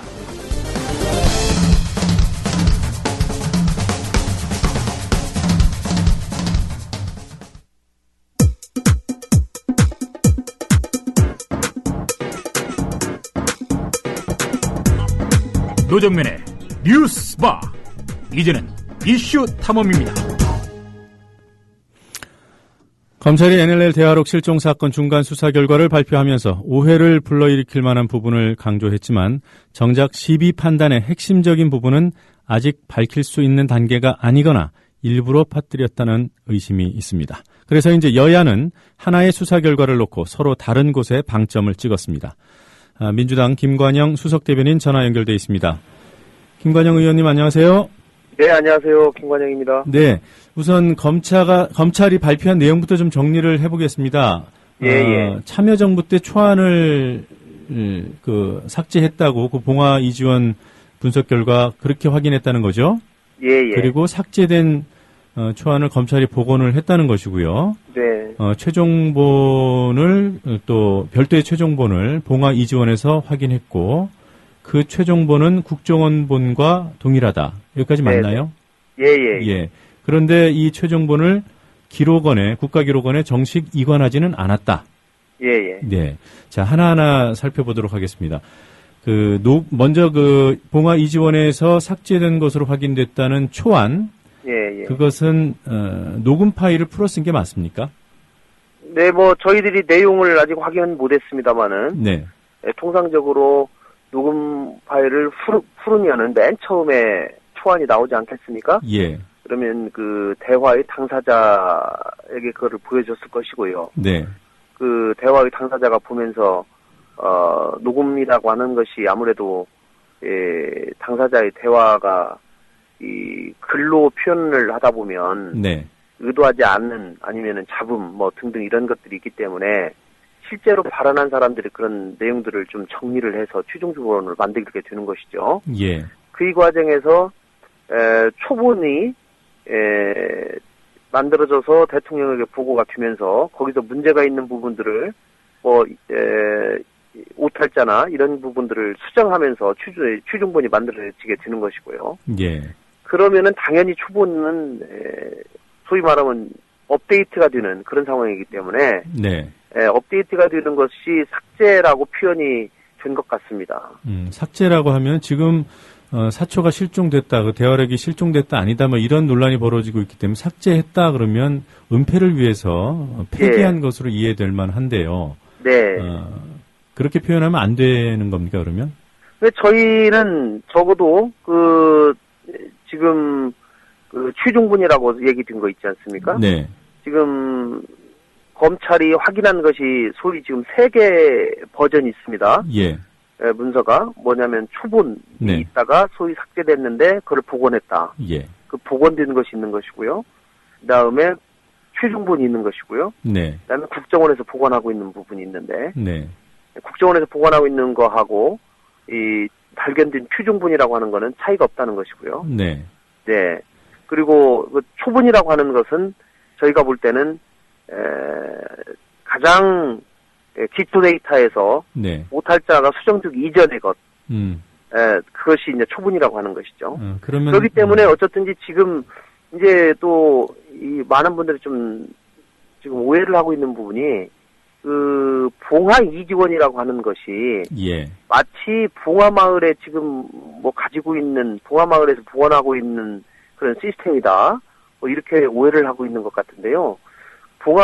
소위 봉화 이지원이라고 하는 거는 청와대에서 최초로 만들어진 청와대의 이지원 시스템을 그대로 카피해서 봉화마을로 가져갔다가 반환한 거거든요. 그대로. 네. 그래서 지금 그 봉화 이지원이라고 하는 것도 그대로 대통령 기록관에 그대로 보존되어 있는 겁니다. 2008년 7월 16일 날 반환을 했고요. 네. 그 이후부터 지금까지 계속 대통령 기록관에 보관되어 있는 대통령 기록물입니다. 네. 그것도. 네. 그러니까 봉화 이지원에서 무엇인가가 발견됐다면 그것은 100% 동일한 국가기록원에 이미 넘어가 있는 원래 이지원에도 들어 있어야 된다. 이 말씀이신 거죠? 네, 맞습니다. 예, 당초에 이 사본이라고 하는 건 원본이 있는 것을 전제로 하지 않겠습니까? 네. 그러니까 원본에 있는 것을 카피해서 사본으로 가져간 거고요. 네. 사본에서 소위 검찰이 지금 최종본으로 발견된 것을 찾았다고 하면 네. 원본에도 있어야지 맞는 것이죠. 논리적으로는. 예. 그런데 그 원본에 과연 그것이 있는지 없는지에 대해서는 지금 정확한 무슨 얘기를 하지는 않았습니다. 검찰이 이 부분은 발표를 안 했습니까? 네네네. 그리고요. 네. 지금 2008년에 반환을 했는데요. 네. 소위 봉화마을로 가져갔다가 노 대통령께서 이지원 시스템 사본을. 그런데 정확히 얘기하면 문제가 돼서 사후에 반환을 한 거죠? 네네. 이제 반환을 하라고 하니까 네. 이제 반환한 거죠. 반환을 했는데 그 반환을 할 때 과연 그러면 당초에 최초의 원본하고 반환 받을 때 사본이 또 변질됐을 가능성도 있지 않겠습니까? 예. 그래서 당시에 검찰이 그 부분에 대해서 수사를 했습니다. 네. 그래서 사본하고 원본하고 동일하다, 차이가 없다. 네. 이 부분을 검찰이 스스로 2008년 7월 16일 날 반환을 했는데 8월 25일 날 그 부분이 차이가 없다라는 발표를 했고요. 네. 그에 따라서 10월 29일 날은 정호도 대통령 기록물 유출 사건에 관한 사건에서는 불기소 결정을 하게 된 것이거든요. 예, 알겠습니다. 그거는 또 잠시 뒤에 짚어보도록 하고요. 예. 검찰이 복원했다는 초안, 네. 그것이 최종본과 어떤 부분에서 다른지 검찰이 발표를 했는지요? 그 내용은 발표를 하지 않았습니다. 네. 그럼 민주당에서 파악한 것은 있습니까? 저희도 모르죠. 그게 그것이 그 대통령 기록물에 들어가 있기 때문에 저희들이 그 내용을 열람할 수 있는 방법은 없는 것이죠. 예. 제가 판단할 땐 상식적으로 초안과 최종본 사이에 어느 정도 상이성이 있는지, 무엇이 다른지, 그 다른 것이 정말 굴욕적인 외교 그런 협상을 증명하는 것인지 아닌지 여부가 핵심 아니겠습니까? 그런 얘기들을 지금 일부에서 하죠. 네. 일부에서 특히 새누리당에 계신 분들이 네. 그런 얘기를 하시면서 이제 녹음 파일을 완전히 오픈을 하자. 예. 라고 하는 그런 얘기들을 하는데요. 글쎄요, 이게 지금 가장 핵심은 NLL 포기 발언이 있었느냐 없었느냐 그 문제 아니겠습니까? 예. 그렇기 때문에 지난번 문재인 의원께서도 NLL 포기 발언이 있는지 없는지에 관해서 대화록을 공개하고 또 사전 회의록, 사후 회의록 네. 이런 것들을 종합적으로 판단해 보면 절대 없을 것이다. 만약에 있다고 하면 내가 책임지겠다 이렇게 말씀까지 하셨기 때문에 예. 사전 회의록, 사후 회의록은 이미 지금 국회에 와 있거든요. 예. 아직 열람이 안 되고 있는데 그런 부분에 대한 열람을 통해서 그런 의혹을 이미 법적인 테두리 안에서 해결하는 것이 일단 옳은 방법이 아닌가 저는 생각을 하는데요. 근데 이제 논란이 이렇게까지 왔기 때문에 네. 이미 초안의 내용이 전은이라는 표현이 있는 것을 수정본에서는 나는으로 고쳤다. 그래서 좀 네. 저자세의 느낌이 있는 것들은 많이 바꾸지 않았겠는가 이런 의혹이 이미 나오고 있기 때문에 네. 녹취록 공개 요구가 단지 새누리당과 정부 쪽, 검찰 쪽, 이런 쪽의 의견만은 아니다. 저는, 그러면 여기에 대한, 뭐라고 할까요? 국민적 의혹을 해소하기 위해서는 초안에 그런 내용이 없다거나, 네. 또는, 초안에 있는 내용들이, 아주 지연 말단적인 내용이라든가, 네. 이런 부분이라면, 의혹이 해소되기엔 좀 용이할 것 같습니다. 글쎄요, 그것이 지금 현재 국가기록원에 보존되어 있는 것이라면 이미 또 복원이 돼 있다라고 하면 네. 그 부분을 국회에서 예를 들면 3분의 2 이상의 동의를 얻어서 예. 있는 것이라면 할 수 있는 건지 그거는 한번 저희들이 또 검토를 해봐야 되는 상황이기는 한데요. 네. 이게 지난번 저희가 이 국가기록원에 있는 그 대통령 기록물 정상회담 대화록을 열람을 하자. 예. 라고 하면서 굉장히 지금 국민적 크게 한번 홍역을 치르지 않았습니까? 예. 예, 그래서 국민들이 의혹을 단순히 가지고 있다고 해서 이 문제를 그렇게 접근하는 거는 저희가 앞으로 또 여러 가지 위기 문제라든가 이런 문제들 때문에 예. 좀 신중하게 접근해야 될 필요가 있지 않느냐 이런 생각도 들기는 합니다. 예, 그러니까 정상 간의 대화록을 공개하는 것이 맞느냐, 이 부분에 네. 대한 말씀은 충분히 이해가 되고요. 다만 현실적으로 이미 한 차례 공개하자라는 결의가 있었고요. 의결이 있었고, 그리고 민주당의 공식 입장인지는 모르겠습니다만 조금 전에 우리 대변인님께서도 말씀하셨고, 김현 의원도 초안을 단순히 교열본 것이다. 이렇게 공개적으로 말씀을 하셨어요. 그렇다면 논리적으로 이미 최종본의 내용들은 공개가 돼 있는 거고요. 국정원이 공개를 했으니까. 네네, 그렇습니다. 그렇다면 별반 다르지 않을 초안을 공개하는 것은 크게 문제가 없지 않습니까? 네, 그러니까 지난번에 또 국회에서 이미 의결한 열람의 범위 내에 그 초안까지 볼 수 있는 그 의결이 포함되어 있는지 그것도 한번 검토해 볼 필요가 있을 것 같습니다. 네. 그런 이제 절차 문제와는 별개로 말이죠. 네네. 지금 사안의 핵심이 초안을 삭제했다, 기록관으로 이관이 됐다 안 됐다 이런 부분이 사실 제가 볼 때는 본질은 아니고요. 초안과 최종본이라고 하는 남아있는 발견된 최종본이라고 하는 것의 상이성을 그야말로 합리적으로 판단을 해보면 이 논란은 잦아들지 않겠습니까? 책임이 누구에게 있건 이런 것도 밝혀질 것 같고요. 네네, 그건 한번 저희가 의논을 한번 해볼 수 있다고 생각합니다. 예, 알겠습니다. 네네. 자, 실존 여부와 무관하게 대화록은 어떻게 됐든 이제 발견이 된 거고요. 지금 검찰이 문제 삼는 것은 이것이 정식 이관되지 않았다는 것인데. 이 정식 이관되지 않은 것은 어떻게 해석할 수 있습니까? 일부러 폐기한 겁니까? 아니면 이관하지 않을 수도 있는 겁니까? 글쎄요, 그것은 사실은 지금 수사 중에 있는 것이죠. 네. 그 부분을 사실은 검찰이 밝혀야 되는 것이죠. 네. 만약에 이관되지 않았다면 네. 정식으로 이관하지 않은 이유가 무엇이고, 네. 그 당시에 어떤 경위로 이관이 안 됐고, 그럼에도 불구하고 나중에 회수된 그 봉화 이지원에서는 발견이 되었는지, 네. 왜 차이가 나는 건지 그런 부분에 대해서 검찰이 해야 될 것으로 생각합니다. 네. 이관이 안 된 것과 무관하게요. 네. 지금 기록관에는 아까 말씀하셨다시피 그 대화록이 있는 거 아니에요? 네, 있습니다. 있는 거는 명백한 사실이죠. 예. 이 부분이 검찰이 애써서 얘기하지 않는 그런 정치적인 의도에 대해서 의심을 하고 계신가요? 저희는 상당히 있다고 생각합니다. 특히 최근에 이 기초연금 때문에 아주 논란이 심각하지 않았습니까? 예.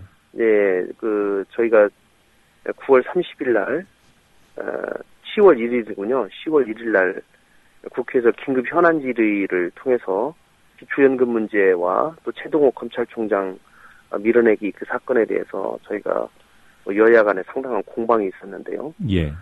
특히 기초연금에 대한 노인들의 불만, 또 국민들의 불만이 상당히 큰 상황인데, 특히 또 10월 1일 날이 노인의 날입니다. 네. 그런데 그날 갑자기 이런 거를 발표해서 모든 국민적 시각을 이쪽으로 돌린 그런 상황은 분명히 국면 전환용 의도가 있었다라고 저희들은 생각을 하고요.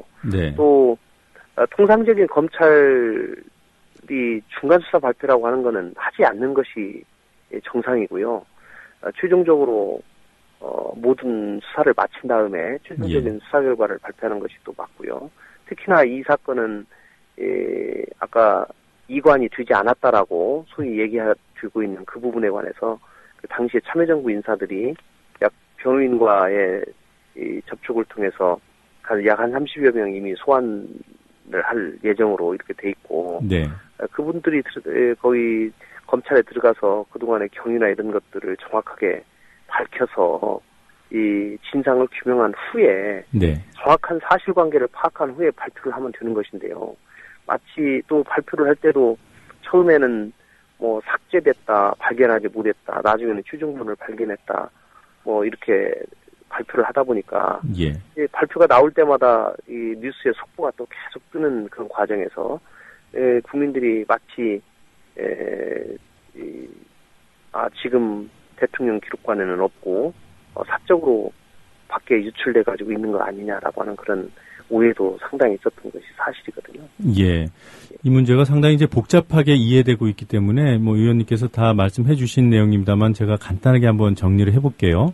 네. 그러니까 검찰은 그 대화록이 기록관에 정식 이관되지 않았다고 발표했지만 그 이관되지 않은 진위 여부나 그 이유에 대해서는 추후 수사를 해야 되는 것이고요.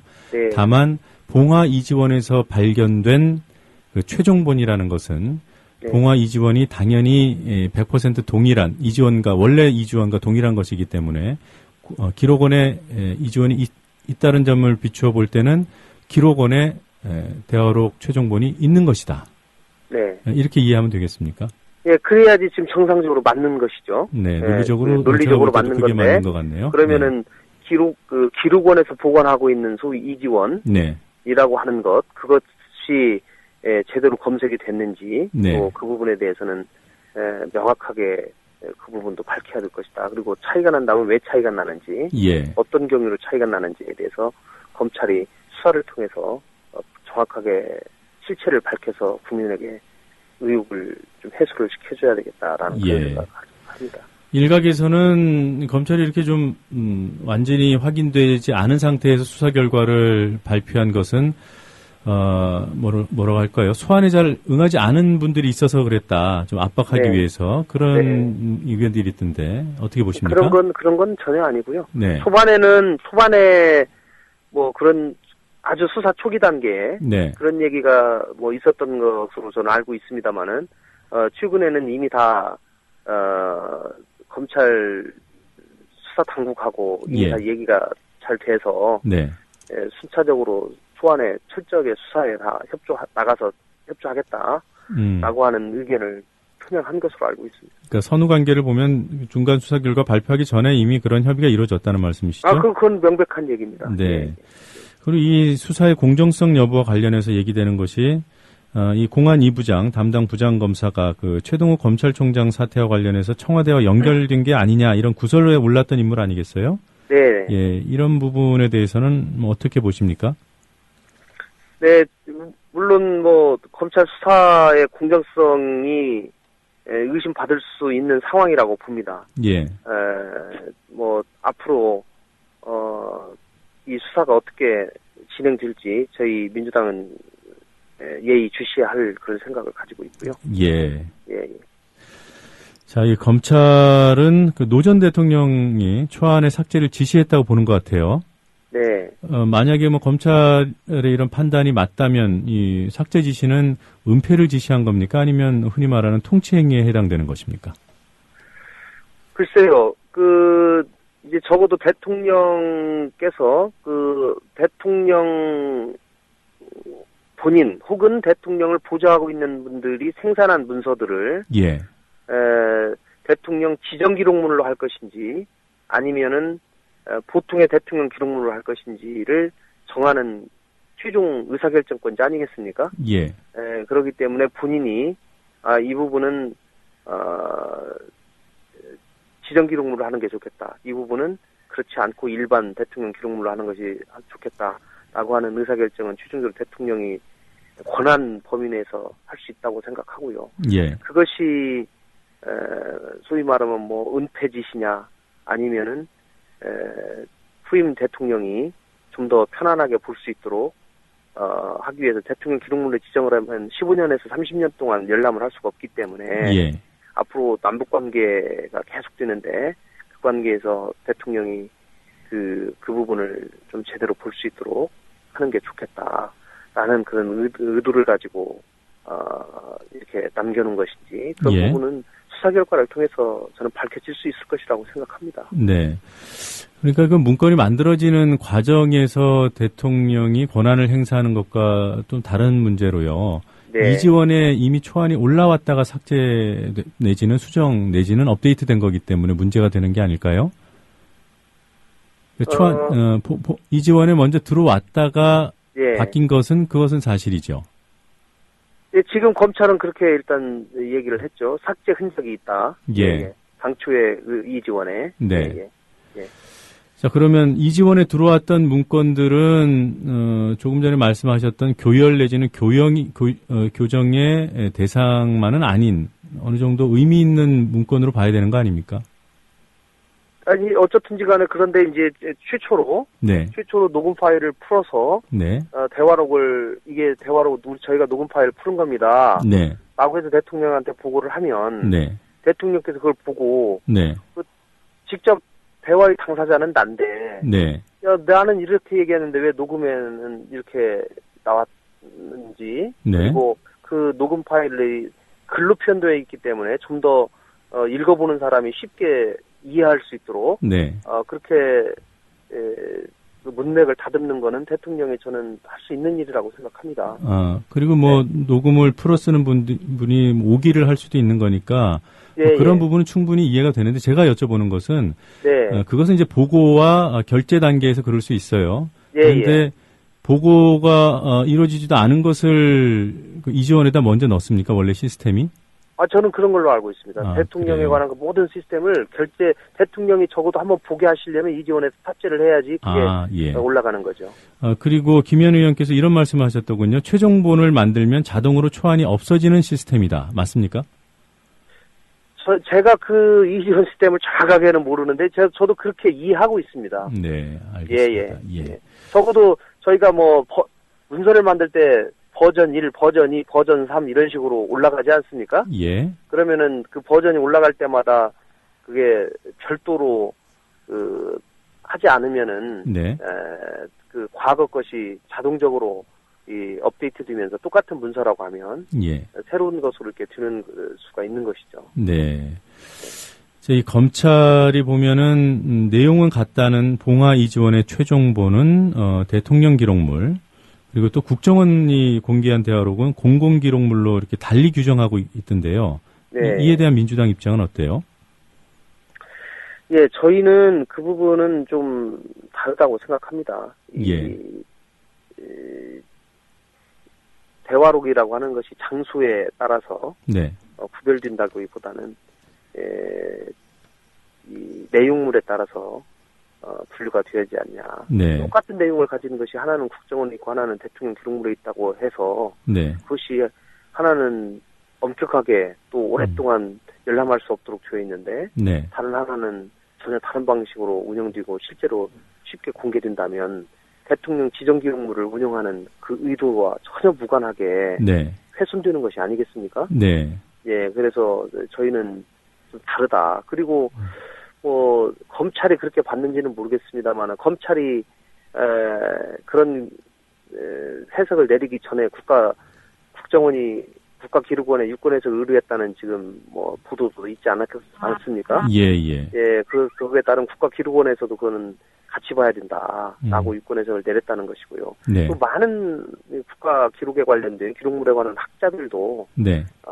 그거는 같이 봐야지 않느냐라고 하는 것이 다수 의견인 것 같습니다. 예. 검찰에 만약에 이렇게 달리 규정을 한다면 국정원 대화록 공개의 어떤 불법성을 좀 덮어주려는 그런 의도로 파악을 하시는 건가요? 그렇게 결론이 지금 나는 거기 때문에요. 네, 예. 알겠습니다. 예. 자, 한 가지만 더 문제가 있다고 봅니다. 네, 한 가지만 더 여쭤보겠습니다. 새누리당이 이제 문재인 의원에 대한 책임론을 강조를 하면서 총공세에 나서는 모습인데요. 네. 그 문재인 의원이 책임진다고 했던 부분이 구체적으로 뭐였습니까? 문재인 의원께서 지난번 대화록 열람을 주장을 하시면서 예. 대통령 정상회담을 준비하는 단계에서 있는 사전회의로 예. 또 대통령 정상회담 마치고 나서 그 정상회담에서 거론되었던 여러 과제들을 추후에 이행하기 위한 그거를 사후회의록이라고 소위 그렇게 얘기하는데요. 예. 사전회의록과 사후회의록 또 정상회담 회의록까지를 포함한 이런 것들을 전체적으로 본다면 분명히 NLL을 포기하려는 의사가 없었다는 것이 명백해질 것이다. 예. 보다 왜냐하면 만약에 정상회담에서 NLL을 포기하려고 했었다라면 포기하려고 하는 여러 가지 사후 조치들이 있었을 텐데 지시를 했거나 네. 특히 이 사전회의나 사후회의는 대통령이 업무의 지시자로서 여러 장관이나 수석들에게 지시하는 그런 내용들이 많이 나오지 않겠습니까? 예. 그렇기 때문에 그 과정에서 대통령의 명확한 의사를 알아볼 수 있는 또 중요한 회의록이거든요. 네. 그래서 그런 회의록 전체를 봤을 때 만약에 그렇게 봤음에도 불구하고 NLL 포기 발언이 맞다면 그렇다면 내가 그 부분은 명백하게 책임지겠다. 예. 이렇게 말씀을 하신 거거든요. 예. 예. 네, 알겠습니다. 자, 이른 아침 시간에 바쁘실 텐데 길게 인터뷰 응해 주셔서 고맙습니다. 네, 감사합니다. 네, 지금까지 민주당 김관영 수석 대변인이었습니다.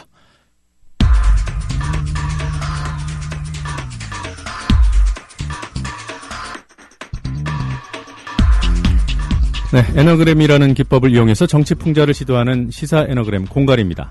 정치인의 발언을 구성하는 음절들 순서만 바꿔서 풍자가 담긴 새로운 문장을 만들어내고 있습니다. 오늘은 기사 제목 하나를 에너그램 상자 공갈통에 넣어보겠습니다. 서청원 전 한나라당 대표의 10월 보궐선거 공천이 확정됐다는 기사 제목입니다. 들어보시겠습니다. 올드보이의 귀환. 새누리당 경기 화성갑에 서청원 공천 확정. 서청원 전 대표는 2008년 친박연대 대표 시절 불법 공천 헌금을 받아서 징역을 살았고 2002년 차태기 사건 때도 연루됐던 비리 정치인입니다.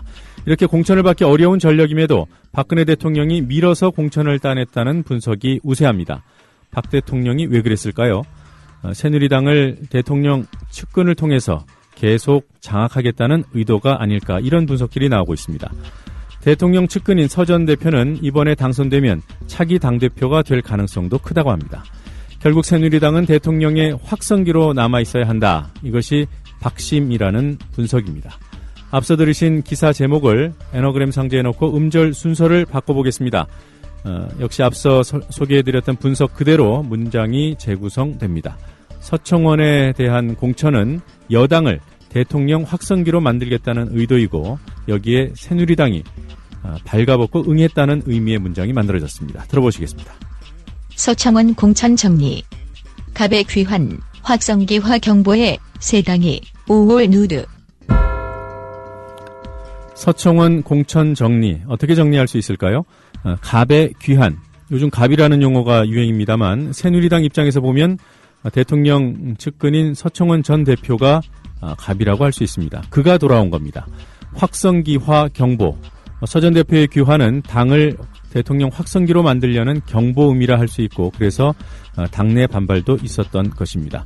그러나 새누리당이 올 누드, 공천권을 줌으로써 올 누드 벌거벗고 대통령의 의중을 따랐다는 얘기가 됩니다. 다시 한번 들어보겠습니다. 올드보이의 귀환. 새누리당 경기 화성 갑의 서청원 공천 확정. 서청원 공천 정리. 갑의 귀환, 확성기화 경보에 세 당이 5월 누드.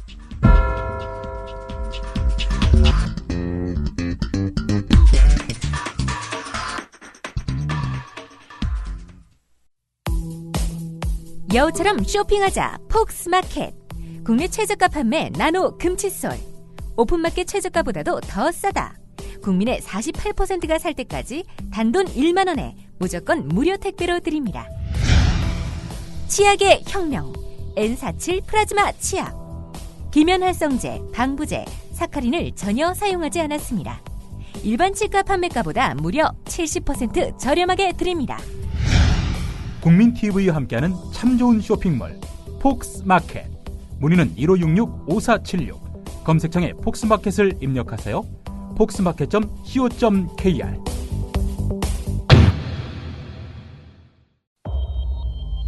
부모라면 자녀가 싫어해도 꼭 해야 할 것이 있습니다. 자녀 보호를 위한 엄격한 관심. 그 관심은 자녀를 아는 것에서 시작됩니다. 자녀가 학교 폭력이나 왕따를 당하는지, 고민이 뭔지, 어디에 있는지, 뭘 보고 노는지 부모님께서는 지금 다 알고 계십니까? 여기 부모님께 다 알려주는 자녀 보호 어플 스마트 보디가드가 있습니다. 스마트 보디가드가 자녀의 학교 폭력 징후, 심각한 고민, 실시간 위치, 유해 콘텐츠를 24시간 감지하여 부모님께 다 알려드립니다. 부모라면 부모님께 다 알려주는 자녀 보호 어플 스마트 보디가드 하세요.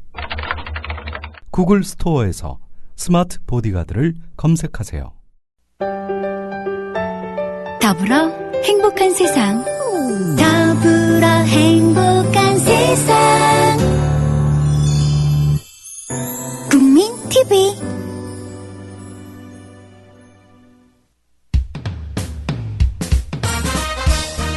공정한 시각, 따뜻한 관찰.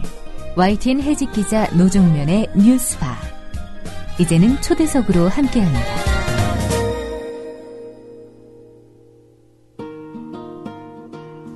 공천 헌금을 받아 옥살이까지 했던 서청원 전 한나라당 대표가 당내 반발을 뚫고 결국 공천권을 거머쥐었습니다. 불법 정치 자금을 받았다가 탈당까지 해야 했던 홍사덕 전 의원도 민화협 의장에 선임됐습니다. 어지러운 전국을 틈탄 대통령 측근들의 귀환, 어찌 봐야 할까요?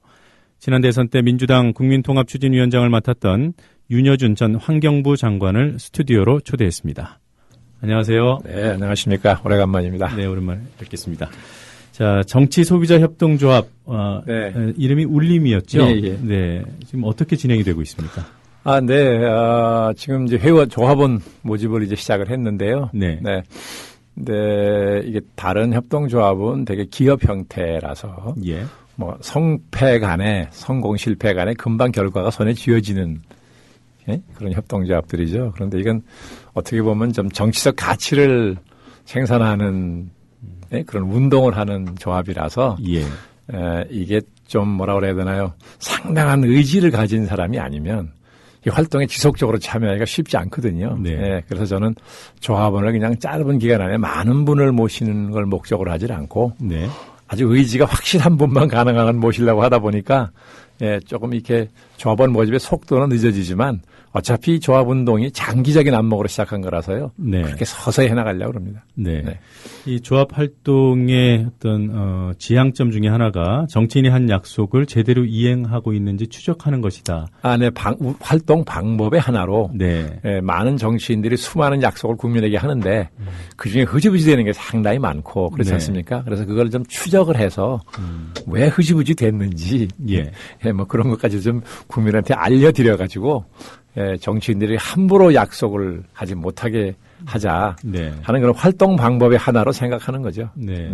이와 관련해서 최근 불거지고 있는 뭐 기초연금 등 박근혜 정부의 복지 공약 후퇴 내지는 수정에 대해서 어떻게 보십니까? 글쎄요, 뭐 그 자체는 바람직스럽지 않은 것이나 저게 이제 재정 때문에 그런 거잖아요. 네, 그러니까 뭐 어느 나라나 복지라는 건 당연히 해야 될 거지만 그렇다고 또 국가의 재정 능력을 벗어나는 복지는 할래야 할 수도 없는 거잖아요. 그런 점에서 보면 우선 공약을 할 때 국가의 재정 능력을 면밀하게 검토하지 않았다라고 생각이 들어가요. 그런 점 그랬다면 그건 잘못이고 또 선거 끝난 후에 많은 분들이 대통령 당선자에게 대통령이 얘기했습니다. 뭐냐, 무리하게 할 수가 없으니까 공약을 수정하든지 국민에게 솔직히 얘기를 하고 뭔가 이게 바꿔야 된다라고 많은 분들이 권고를 했죠. 그럴 때 박 대통령이 듣지 않았습니다. 세금도 증세 안 하고도 하겠다.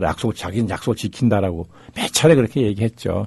그러다가 지금 와서 저렇게 되니까 행위 자체는 이해할 만한 측면이 있다 하더라도 박 대통령이 공약을 내걸었을 때나 대통령 되고 난 남의 말한 걸로 할 때는 이거는 좀 국민들한테 면목 없게 됐죠.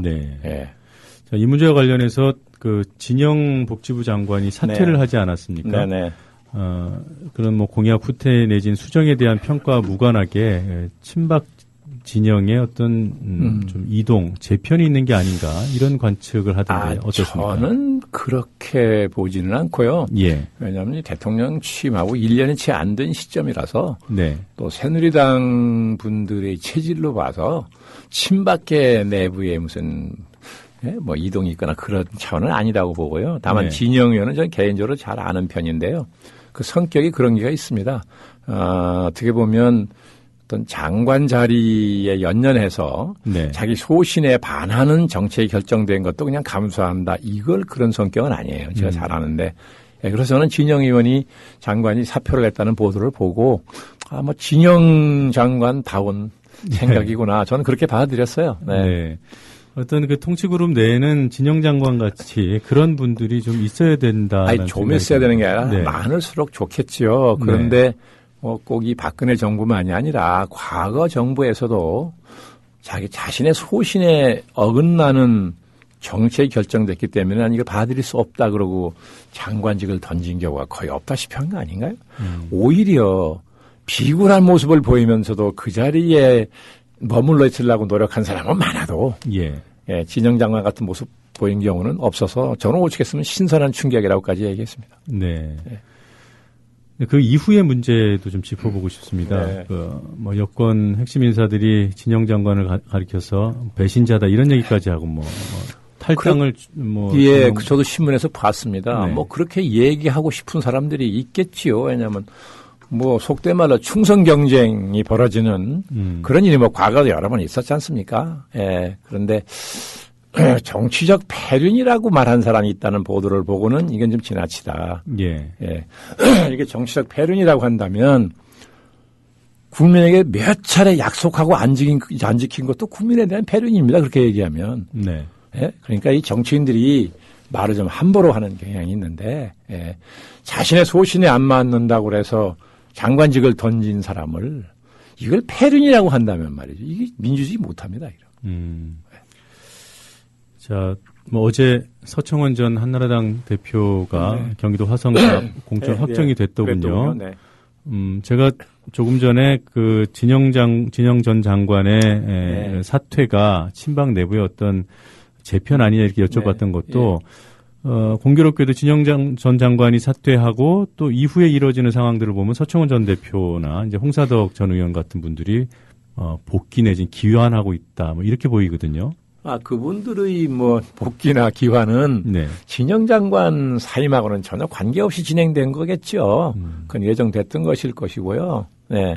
그리고 뭐 진영 의원이 사실 뭐 친박의 핵심적인 역할을 한 건 아니었거든요. 그동안도. 네. 네. 그런 역할 자체를 하기 좋아하는 사람도 아니고 성격이. 네. 그러니까 서청원 전 의원이나 홍사덕 전 부의장 같은 분의 홍사덕 전 부의장 같은 경우는 뭐죠? 민화협 의장이니까 예. 정계 복귀라고 하기는 좀 그렇죠. 아직은. 그렇지 않습니까?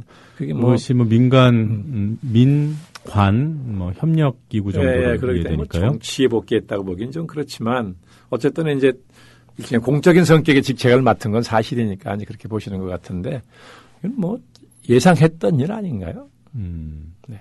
제가 좀 질문을 좀 달리 해보죠. 예. 이렇게 이루어진 일들이 어떤 원인을 가지고 일관된 흐름으로 나타나는 것은 아니겠지만 아니다 하더라도 결과적으로 진영 전 장관 같은 분들 또 네. 이전에 뭐 김종인 네네. 전 장관 같은 분들도 수석 같은 분들도 빠져나가고 그 자리에 어떻게 보면 조금 더 네. 핵심적인 친박 인사로 분류되는 분들이 들어오고 있다. 뭐 김기춘 실장, 네, 이번에 서청원 전 대표 이런 부분들이 앞으로 어떤 여권 내 권력 구도에 어떤 영향을 미칠까? 그러니까 뭐 박 대통령의 장악력이랄까 무슨 뭐 이런 거를 더 확고하게 하고 싶은 생각 아니겠어요? 네. 최근에 그 새누리당 안에 언론 보도를 보면 새누리당 안에서 김무성 의원이 그죠? 네. 상당히 활발하게 이제 움직인다는 보도가 있었잖아요. 네. 저는 그걸 보면서 뭐 깊은 속내는 모르겠으나 김무성 의원이 너무 빨리 움직인다고 저는 생각을 했어요. 네. 네. 뭐 박 대통령하고의 관계가 어떻든 간에 대통령이 취임한 지가 불과 얼마 안 되는 시점에서 당내에 그죠? 어떤 세력 판도를 영향을 줄 만한 그런 움직임을 하면 그거는 권력이 용납하지 않죠. 그건 역사적으로 증명이 됐습니다. 네. 그러니까 옛날에도 개국 공신이 역적으로 몰린 일이 많잖아요. 네. 뭐 지난번 정권에서 이재호 의원 같은 사람이 얼마나 한동안 불운한 세월을 보냈습니까? 네. 권력이라는 게 원래 그런 건데 김무성 의원이 너무 빨리 움직이네라는 생각은 했었습니다. 네. 그랬는데 이번엔 서청원 전 의원이 복귀를 하니까 이제 그 견제카드라고 또 이런 언론 해석이 많이 나오더라고요. 예. 네. 뭐 그럴 수 있겠죠. 네. 뭐 권력이라는 것이 대통령이 네.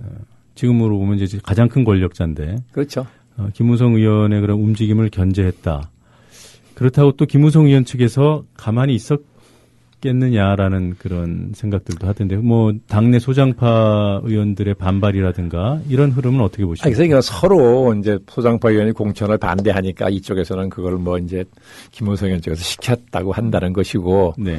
김무성 의원의 뭐 설화 사건이 불거지니까 그 저쪽에서 또 이렇게 주장한다는 거죠. 예. 근데 아니 민주정당에서는 그런 갈등이라는 게 자연스러운 거죠. 그런 갈등이 없으면 그게 민주정당입니까?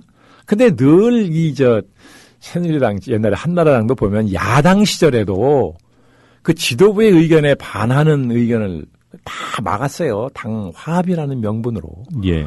그건 민주정당이 아니에요. 그렇지 않습니까? 갈등이 있는 건 자연스러운 현상이고 예. 다만 지도자들이 그 갈등을 잘 조절하고 조정해서 통합하는 능력이 이게 리더십 아니에요. 네. 근데 그런 리더십은 발휘하지 못하면서 이견을 막는 이걸 계속 당 화합이라는 명분으로 막았거든요. 그건 민주정당의 모습이 아니니까 그렇게 보면 지금 집권당이지만 당내 그죠? 예, 야망을 품은 사람들이 세력을 모아서 경쟁하는 거야. 룰을 어긋난 불법적인 일을 하면 그건 안 되겠지만 당내에서 그런 경쟁하기 위해서 갈등 일으키는 건 자연스러운 현상이잖아요. 예. 대통령 입장에서는 집권당이 너무 그런 당내 갈등으로 심하게 분열이 되면 곤란하니까 어느 정도 좀 이렇게 조절하고 싶은 생각은 있을지 모르겠으나 완전히 못하게 한다. 이거는 전체주의 사회죠. 그렇다면. 예. 그러면 그것이 이제 공정한 룰을 가지고 그런 정치 세력끼리 경쟁하는 것은 당연하죠. 여야 간의 경쟁도 예. 당연한 것이고 갈등이 네. 당연한 것처럼 민주정당은 당내 갈등이 당연히 있어야죠. 예. 공천심사위원회에에서 이제 결국 서청원 대표에게 낙점을 했는데요. 네, 예. 서청원 전 대표가 새누리당 당원 당규에 따르면 공천을 받을 수 없는 자격자다. 뭐 이런 지적이 있더군요. 그러니까 과거에 당에서 그건 당에 스스로 이렇게 선언한 거 아닙니까? 이런 경우에는 공천 안 준다는 원칙을 당에서 만든 거 아니에요? 예. 뭐 사실 형식 논리라면 그 원칙에 벗어난다는 주장이 옳다고 봐야 되겠죠. 그러나 정당이라는 것은 늘 정치적으로 결정하는 속성을 가진 데니까 뭐 그게 뭐 바꿀 수 없는 철칙이라고 할 수 없을지는 몰라도 이번에 보니까 경선조차 안 했대요. 네네. 경선을 주장하는 강력한 후보가 있었음에도 경선하지 않았잖아요. 그건 뭐 대통령의 의지가 반영된 거겠죠. 뭐. 그럼 이후에 그 소장파들의 반발이 어떻게 이어지겠습니까? 아니면 잦아들겠습니까? 글쎄요. 뭐 반발이 아주 없진 않겠지만 지금 새누리당 내에서 글쎄 더 이상 대통령의 의지에 반하는 행동을 할 수 있을까요? 그런 용기 있는 분들 별로 없어 보이잖아요. 그러면 그 서청원 전 대표의 경기 화성갑 당선을 전제로 하면 지금 윤 전 장관님 그 분석에 충분히 공감이 됩니다만 뭐 선거라는 것은 알 수 없는 것이고 그렇죠. 지금 구도는 그리 녹록하지 않다. 선거랑 상대적이니까 상대당의 후보가 누가 나오느냐에 좌우되겠죠.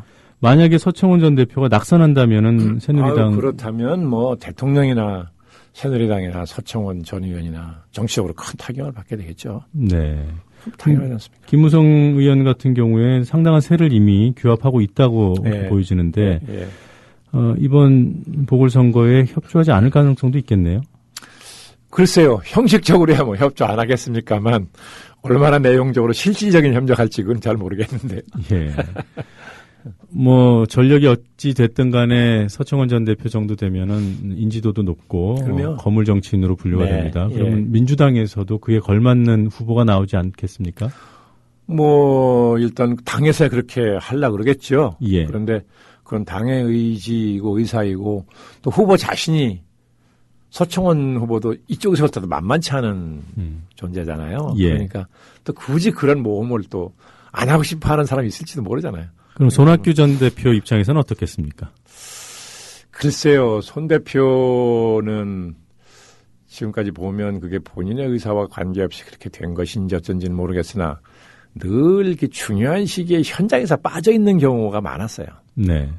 저도 그 참 납득할 수 없다고 생각한 적이 있었는데 어쨌든 정치적 야망을 가진 중요한 정치인 중에 하나니까 그러려면 원내에 들어가는 거는 굉장히 필요하죠. 그러면 뭐 글쎄요. 당에서 나가라고 만약에 권유를 하면 그거 안 나간다고 굳이 그러면 그것도 모양이 우습게 되는 거 아닌가요? 그러면 서청원, 손학규 이른바 빅매치가 형성될 가능성, 성사될 가능성이 크겠군요. 뭐 그렇게 봐야 되겠죠. 민주당에서 그 서청원 전 의원만한 비중이 보다 약한 그런 후보를 낸다 그러면 선거 승산이 약할까 알겠어요. 그러니까 당에서는 가능한 한 거물급 후보를 낼라 그러겠죠. 문제는 이제 손 의원 같은 경우, 손학규 전 대표 같은 경우는 이제 본인의 의지의 문제인데. 귀국 시점 이렇게 보면은 어느 정도 의지 표명을 했던데요. 뭐 선거를 피하는 건 뭐라 그랬죠? 당당한 뭐 정당의 모습이 아니다 그랬던가요? 뭐 그건 암시적으로 뭐 기회가 오면 난 피하지 않겠다라는 의지를 표명한 것 같긴 한데요. 그러나 상대 후보가 이제 서청원 전 의원이냐 하는 것은 그때는 결정이 안 된 상태였잖아요. 그러니까 모르죠. 뭐. 지금 뭐 여론조사가 어느 정도 치밀하게 됐는지 모르겠습니다만 현재 상태로는 좀 손학규 전 대표가 유리한 국면 아닌가요? 그런가 보죠. 그 지역 정서를 제가 잘은 모르겠는데요. 어쨌든 경기도지사를 오래 했잖아요. 또 지사 시절엔 평판이 좋았지요. 지금도 그 손지사 시절의 그 평판을 기억하는 도민들이 많다는 거죠. 그리고 서청원 전 의원의 경우에는 거기가 자기 지역구가 아니잖아요. 원래 서울이었잖아요. 연고지가 아니었기 때문에 거기 유권자들이 그걸 어떻게 받아들일지 뭐 유리한 국면은 아니겠죠. 그런 걸 보면. 서청원 전 대표의 낙선 또는 당선에 따른 이후 새누리당의 모습은 어느 정도 예측이 가능한데요. 네. 손학규 전 대표가 당선됐을 때 민주당 내 권력 구도는 어떻게 될 것인가 이 부분도 좀 궁금합니다. 글쎄요, 지금 이제 김한길 대표 체제가 지금 대여 투쟁을 쭉 이끌어오고 있는데, 예. 말 못할 고충들이 많이 있었겠으나 어쨌든 이제 결과만 놓고 보면 그렇죠. 별로 얻은 게 없는 것처럼 지금 보이는 국면 아닙니까? 네. 앞으로 정기국회를 어떻게 치를지 그게 또 굉장히 중요한 요소가 될 텐데요. 지금 김한길 대표 임기가 언제까지인가요? 내년 3년 아닌가요? 지방선거 앞두고 네. 당 체제 개편이 불가피한 상황이 올 수도 있다고 보면 또 손 대표가 다시 당의 중심에 서는 그럴 가능성도 있다고 봐야 되는 거 아닌가요? 앞으로 이제 정기국회가 끝나 봐야 되겠죠. 네. 지금 민주당 얘기를 잠깐 해주셨습니다만 나름대로는 열심히 장애투쟁도 하고 원내외 병행투쟁도 하고 노숙도 하시고 그러는데 왜 성과는 잘 안 나는 거죠? 그게 국민들이 동기가 뭐가 됐든 장애투쟁을 굉장히 안 좋아합니다. 네. 거의 무조건적으로 싫어한다고 해도 과언이 아닐 정도로 그런 지가 오래됐어요. 그러니까 2000년도 99년 2000년 그러니까 새로운 1000년 새로운 100년이 시작된다고 막 전 세계가 들썩거릴 때부터 당시 한나라당이 야당이었습니다. 김대중 정권을 상대로 장애투쟁을 치열하게 했는데 네. 그때 국민들이 거의 거들떠보질 않더라고요. 제가 국회의원 시절인데 그때 네. 16대. 그래서 곰곰이 그때 따져보니까 국민들이 이제 민주화 운동 당시의 투쟁 방식을 원치 않는 거죠. 네. 그래서 이제 새로운 투쟁 방식을 개발하지 않으면 안 된다는 생각을 그때 했는데요. 지금은 그때보다 더 그런 게 심하죠. 장애투쟁을 원치 않는다고. 그러니까 이게 야당이 짊어진 딜레마인데요. 국민들이 야당을 향해서 권력을 제대로 견제하는 야당다운 야당이 되라고 요구하면서 또 한편으로는 싸우지 말라고 그런다고요. 네? 그럼 어떻게 안 싸우고 야당다운 야당이 되는지를 방법을 찾아야 돼요, 야당이. 네. 안 그러면 국민의 신뢰를 얻기 어렵습니다. 그런 딜레마가 본질적으로 있어요. 그런데다가 이게 민주당이 원내외 투쟁을 병행한다고 그랬습니다. 네. 그리고 장애투쟁을 시작하면 장애투쟁에 힘이 안 실려요. 네. 왜 원내 투쟁을 병행한다고 그랬는지 충분히 이해는 가요. 그거는. 예. 가는데 어쨌든 그렇게 되면 장애투쟁에 힘이 안 실리고 장애투쟁에 나서는 당의 의원들도 그렇게 대단한 결의가 안 생긴다고 저는 봐요. 심리적으로. 네. 그리고 국민들이 볼 적에도 모든 걸 원내투쟁에 다 걸고 하는 건 아니라는 생각을 하게 되는 면이 있습니다. 그다음에 이제 민주주의가 이 정권에서 유린됐다라고 주장하면서 민주주의 수호를 위해서 이제 장애투쟁한다고 그랬잖아요. 말하자면. 그랬는데 그 민주주의라는 게 추상적 가치 아니에요. 예. 과거의 권위주의 시절에는 국가가 억압기구가 돼서 막 국민을 탄압하니까 그게 거대 악이라고 그때 그랬지 않습니까? 네. 국민 누구의 눈에도 그게 보였죠. 그러니까 국민의 저항심이 생겨서 그 민주화 운동하는 사람들을 무조건 성원한 거 아니었겠습니까? 근데 지금은 나름대로 그 당시에 비해서는 정치적 자유가 많이 보장되어 있잖아요. 그러니까 많은 국민 대중들이 볼 때 자신이 정치적 자유가 구속되는 거는 별로 느끼지 않는다고요. 예. 그러니까 이 민주주의를 지킨다고 이 내건 민주당의 명분이 싹 그렇게 피부와 닿지 않는다는 거죠. 많은 국민들한테는. 그래서 그냥 이렇게 멀리서 지켜보는 것 같은 그런 상황에 빚어진 거 아닌가 저는 그렇게 봅니다. 그러면 3자 회담 결렬 이후에 장애투쟁이 더 강화될 것으로 예상했으나 오히려 국회로 전면 복귀를 했단 말이에요. 예. 이 부분은 국민에게 좀 어필할 수 있지 않겠습니까? 네, 저는 전면 복귀한 것은 전 그 자체는 잘했다고 보고요. 네. 사실 일찍이 자꾸 복귀하라고 많은 또 요구가 있었죠, 사회로부터. 네. 그러니까 저는 그건 필연적인 것이긴 한데 다만 3자 회담이 그런 식으로 끝나고 나서 그 복귀의 타이밍을 잡은 것은 전 조금 이해하기 어려워요. 바로 직후에 했어야 된다고 생각하죠, 저는. 자, 대통령을 만나봤더니 네. 이렇다. 우리가 보는 말하자면 김한길 대표가 보는 대통령의 의지가 이렇고 사고방식이 이렇다. 이 대화로 풀 수 있는 상황이 아니다라고 예를 들면 판단했다고 하고 네. 그렇기 때문에 우리가 민주주의 수로로 해서라도 원내에 들어가야 되겠다. 바로. 거기서 이제 제대로 투쟁하겠다. 이렇게 명분을 걸고 저는 바로 복귀를 선언한 게 오히려 더 좋지 않았겠나. 근데 네. 조금 시간이 있었죠. 예, 좀 예. 뭐 논의하는 뭐 그런 것 때문에 그랬겠지만 어쨌든 국민이 볼 적에는 그러니까 민주당이 안고 있는 여러 가지 구조적인 문제가 있어서 저는 김한길 대표도 참 그동안 원내수장 끌어오면서 말 못할 고생 많았을 거라고 봅니다. 예. 자, 민주당이 열심히 나름대로 노력함에도 불구하고 지지를 받지 못하는 이유 말씀해 주셨는데 국정원 사건 같은 경우에 제가 이제 언론인 입장에서 네. 볼 때 여러 가지 사안 자체도 심각하고요. 또 알려진 것보다 훨씬 더 구체적인 증거들도 많이 나와 있고 네. 그럼에도 불구하고 국민의 여론은 그다지 움직이지 않는 것 같아요. 그렇죠. 그러나 일반 국민 대중들이 거기에 분노하는 단계는 지금 아니지만 네. 그러나 이제 종전에 얼마 동안 보지 못하던 현상들이 있었죠. 예를 들면 천주교의 사제들이 네. 과거처럼 꼭 정의구현 사제단만이 아니라 네. 많은 전국적인 사제들이 신도자와 함께 이제 촛불 들고 나왔잖아요.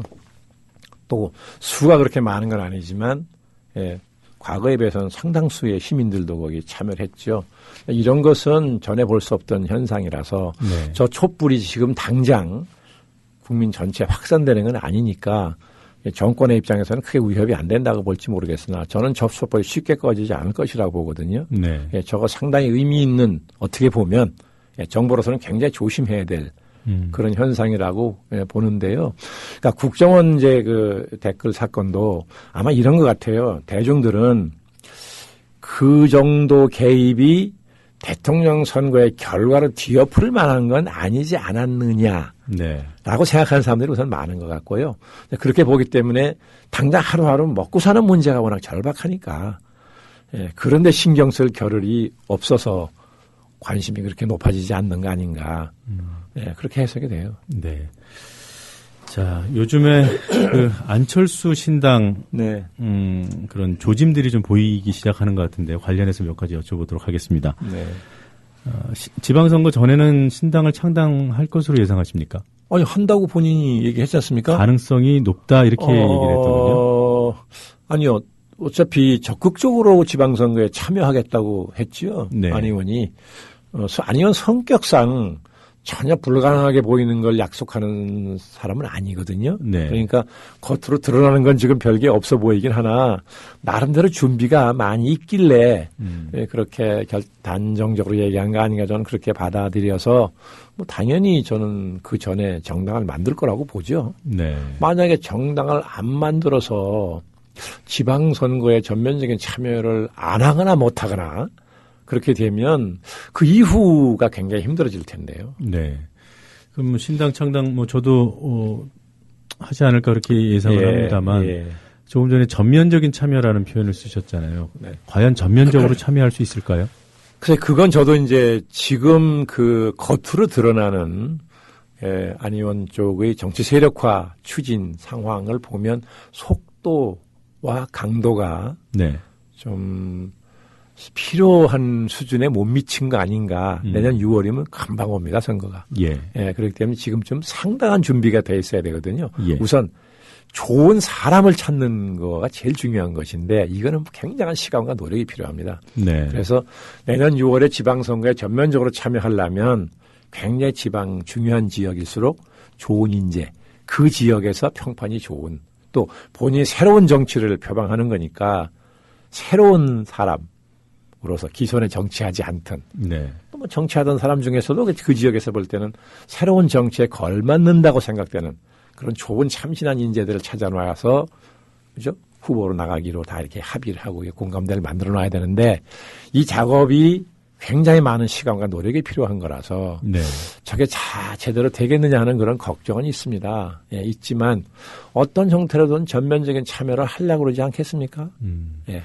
그 신당의 모태가 될 것으로 보이는 내일 정책 포럼 네. 내일이 실행위원을 선정해서 발표했는데. 네, 저도 신문에서 봤습니다. 네. 호남 지역 먼저 했어요. 예. 그건 어떻게 보면은 호남에 집중하겠다는 전략이거나 그럴 수밖에 없는 현실이거나 이거 아니겠습니까? 뭐 두 가지 다 아닌가 싶은데요.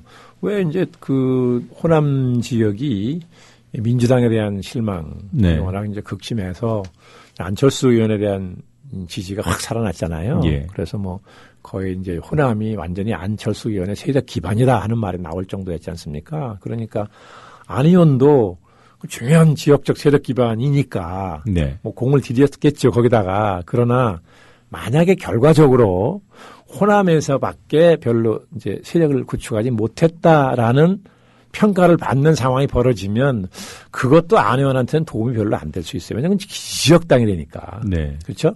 그러니까 이게 새 정치를 표방하는 그죠? 새로운 정치 세력이 지역당의 모습을 보이는 건 좋지 않으니까 예. 거기에 만족하지는 않겠지만은 그러나 세력 기반이 우선 중요하잖아요. 그러니까 호남에다가 제일 먼저 공을 들였을 가능성이 있다고 보죠. 네. 네. 선거 이후 결과가 나온 다음에 보면 말씀대로 호남 지역에서 어느 정도 네. 세력을 구축했을 때 평가가 양면의 평가가 가능할 것 같습니다. 지금 네. 말씀하신 대로 이거 뭐 결국 지역당 아니냐 이런 평가. 그렇죠. 그러나 또 한편에서는 호남은 이렇게 표를 나눴다.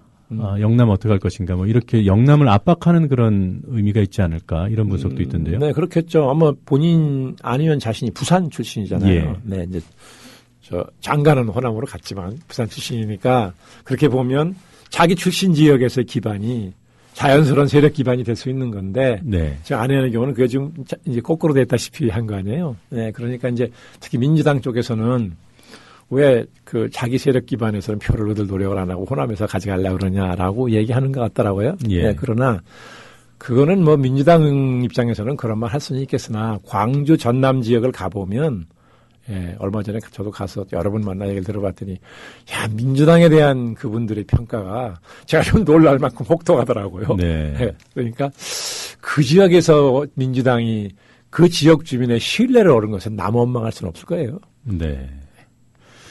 자, 이 안철수 세력 네. 이렇게 통칭되는 그 네. 세력 내부 인사들 가운데 대선 때 핵심적으로 활동했던 분들이 잘 움직임 보이지 않는다 이런 얘기들이 있습니다. 그런가요? 그렇네요. 뭐 예를 들면 박선숙 전 네. 의원이라든지 김성식 전 의원 같은 분들은 참 별로 잘 언론에 네. 노출이 안 되네요. 네. 네, 금태섭 변호사도 마찬가지고. 예. 네.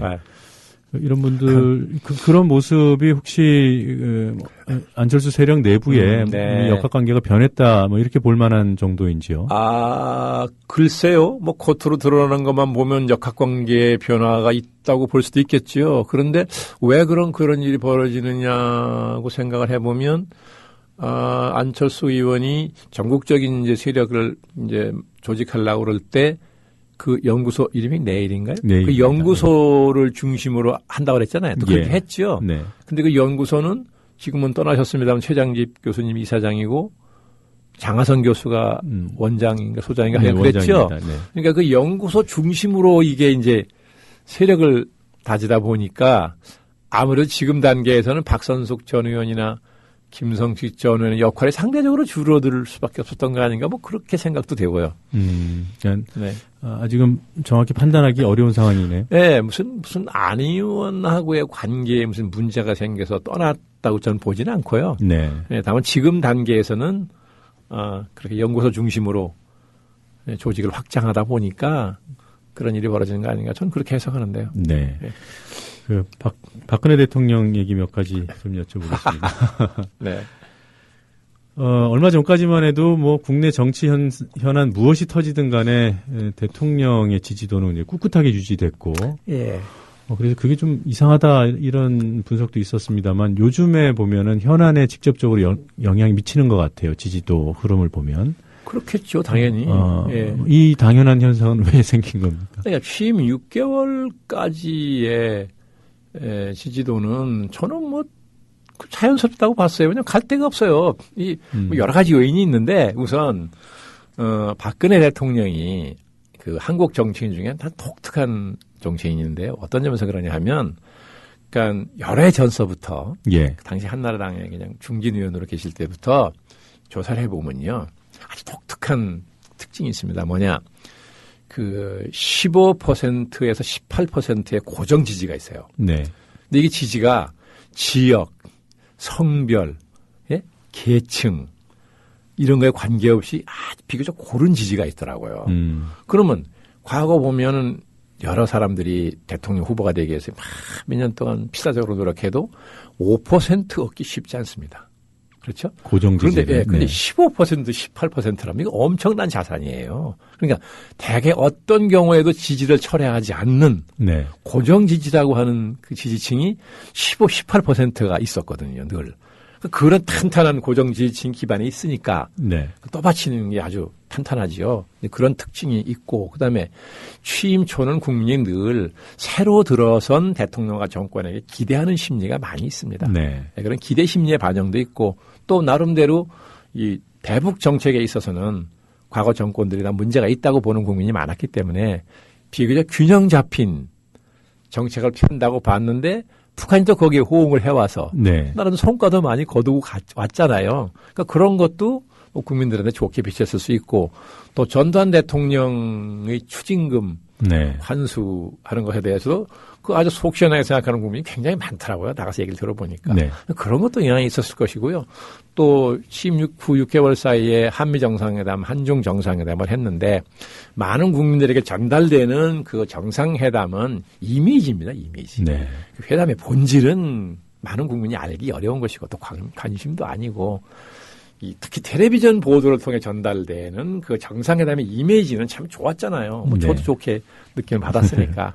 그런 것들이 영향을 많이 주어서 또 그리고 이 반대쪽에 야권 쪽에 세력이나 인물이 견제할 만한 세력도 인물도 없잖아요. 여러 가지 그런 요인이 복합적으로 작용을 해서 높은 지지율을 보였다고 보는데 이제부터는 저도 그런 얘기 했습니다. 6개월 지나서 이제 화려한 정상 외교의 무대는 끝났다 이제. 이제 내정으로 국민의 심판을 받아야 되는데 그 중에서도 경제, 사회적 불평등 이거 어떡할 거냐 말이에요. 소득의 불평등. 그죠? 이거는 우리 국민들이 가장 분노를 예민하게 느끼는 그런 분야라서 앞으로 이 내정을 가지고 이제 국민의 신뢰를 얻어야 되는데 순탄치 않을 거다라고 제가 얘기한 일이 있습니다. 지금부터 박 대통령 정말 험난한 길을 가게 될 겁니다. 그럼 지금 여러 가지 어떻게 보면 NLN 대화록 실종 사건에 대한 검찰 수사 결과 발표, 일단은 여권에 유리한 방향으로 전개되는 것 같아요. 단기적으로 보면 그런데요. 전 이제는 별로 유리할 것도 없다고 보는 게 이 사건의 발단이 새누리당이 선거 이용을 목적으로 터뜨린 거예요. 그랬죠. 선거 때 충분히 이용했어요. 근데 2단계에 와서는 이제 어차피 지금 검찰이 수사를 하고 있는 마당이니까 진실 규명이 중요한 겁니다, 이제. 그러니까 이제 정치권이 이제는 그 정치적 공방, 이걸 정치적으로 이용하는 그런 정치적 공방은 이제 그만둬야 됩니다. 그래서 차분하게 검찰이 수사하는 걸 지켜보는, 그러고 정치권은 정말 지금 민생이 절박합니다. 들어가 얘기 들어보면 정말 대단해요. 절박한 민생 문제에 혼신의 힘을 기울여도 지금 이게 해결이 어려운 판인데 맨날 이것만 가지고 싸움을 하니까 여야 싸잡아 욕을 한다고요, 이제. 여당에 유리할 것도 없어요. 이 마당에는 제가 볼 때. 그러니까 이제 여당도 이걸 더 이상 저렇게 그 정치적 공방에 이용할 생각하지 말고 이제 검찰의 수사 결과 지켜보자. 그리고 정말 지금 정기국회 열려 있잖아요. 지금 다뤄야 될 문제가 얼마나 많습니까? 여기에 야당하고 진지하게 어떻게 머리를 맞대고 이걸 해결하는, 계속 국민의 고통을 덜어주는 이런 노력을 하는 모습을 보여야 국민이 신뢰를 하지. 저런 식으로 시종하면요, 여야 안 가리고 국민이, 안 그래도 지금 정치권 불신이 지금 도가 지나칠 정도 아닙니까? 그러니까 여당이 이게 자기들이 이렇게 계속 공방을 하면 유리할 것 같이 판단한다면 오산입니다. 오늘 장관님하고 얘기를 나눠보니까 청취자들이 그 팟캐스트 윤여준 이거 재개 요구를 더 강하게 할 것 같습니다. 언제? 그런 정도 아니지만요. 제가 이제 시즌 1을 끝내고 추석 후부터 한다고 그랬던 것인데 제가 다른 일정이 좀 많아가지고 조금 늦어져서요. 이달 16일 부터 이제 시즌 2를 좀 시작해 보려고요. 근데 이제 형식이나 내용을 좀 먼저 번하고 보다는 좀 바꾸어서 조금 좀 새롭게 한번 또 이제 청취자분들한테 다가보려고 지금 준비 중입니다. 그 새로운 요소 좀 대표적인 부분을 좀 소개해 주실 수 있어요? 이제 과거에 할 때는 그 정권이 바뀌는 시기다 보니까 많은 문제가 터져가지고 이 본의 아니게 현안 중심으로 쭉 가게 됐습니다. 네. 예, 그런데 뭐 현안이 중요하지 않다는 게 아니라 그러나 당초 제가 팟캐스트를 하려고 마음먹었을 때는 현안 중심으로만 하겠다는 생각은 아니었는데 하여튼 그렇게 됐습니다. 네. 그래서 현안도 물론 다뤄야 되지만 현안을 다루는 매체는 워낙 많으니까 현안을 다루더라도 다른 매체들이 다루는 거하고는 좀 다른 각도로 다뤄보든지 아니면 표출되지 않은 문제가 있으면 그걸 다뤄본다든지 조금 그런 노력도 해보려고 그러고요. 또 하나는 좀 한국 정치를 조금 긴 안목에서 조금 큰 틀에서 한국 정치를 뜯어보는 예, 그런 좀 노력을 해보려고요. 예. 네. 뭐 궁금증이 더 생기니까 10월 16일이라 그러셨죠? 네, 16일부터 해보려고 합니다. 네. 팟캐스트 윤여준 시즌2를 직접 들으면서 확인을 해봐야 될 것 같습니다. 기대해 보겠습니다. 네. 오늘 이런 시각에 스튜디오까지 나와주셔서 고맙습니다. 고맙습니다. 네, 지금까지 윤여준 전 장관과 함께 각종 정치 현안에 대해서 얘기 나눴습니다.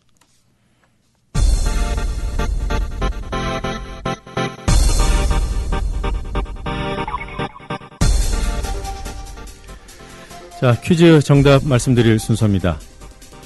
새누리당은 오는 30일 치러지는 경기 화성갑 보궐선거에 공천 헌금을 받은 전력으로 수감된 바 있었던 서청원 전 대표를 공천하기로 했습니다. 서청원 전 대표는 언론인 출신인데요. 그 언론 매체는 다음 중 무엇일까요? 정답은 3번 조선일보였습니다. 자, 이번 주 뉴스바 여기서 문을 닫아야 될 시간입니다. 저는 다음 주 월요일에 다시 찾아오겠습니다. 청취자 여러분 고맙습니다.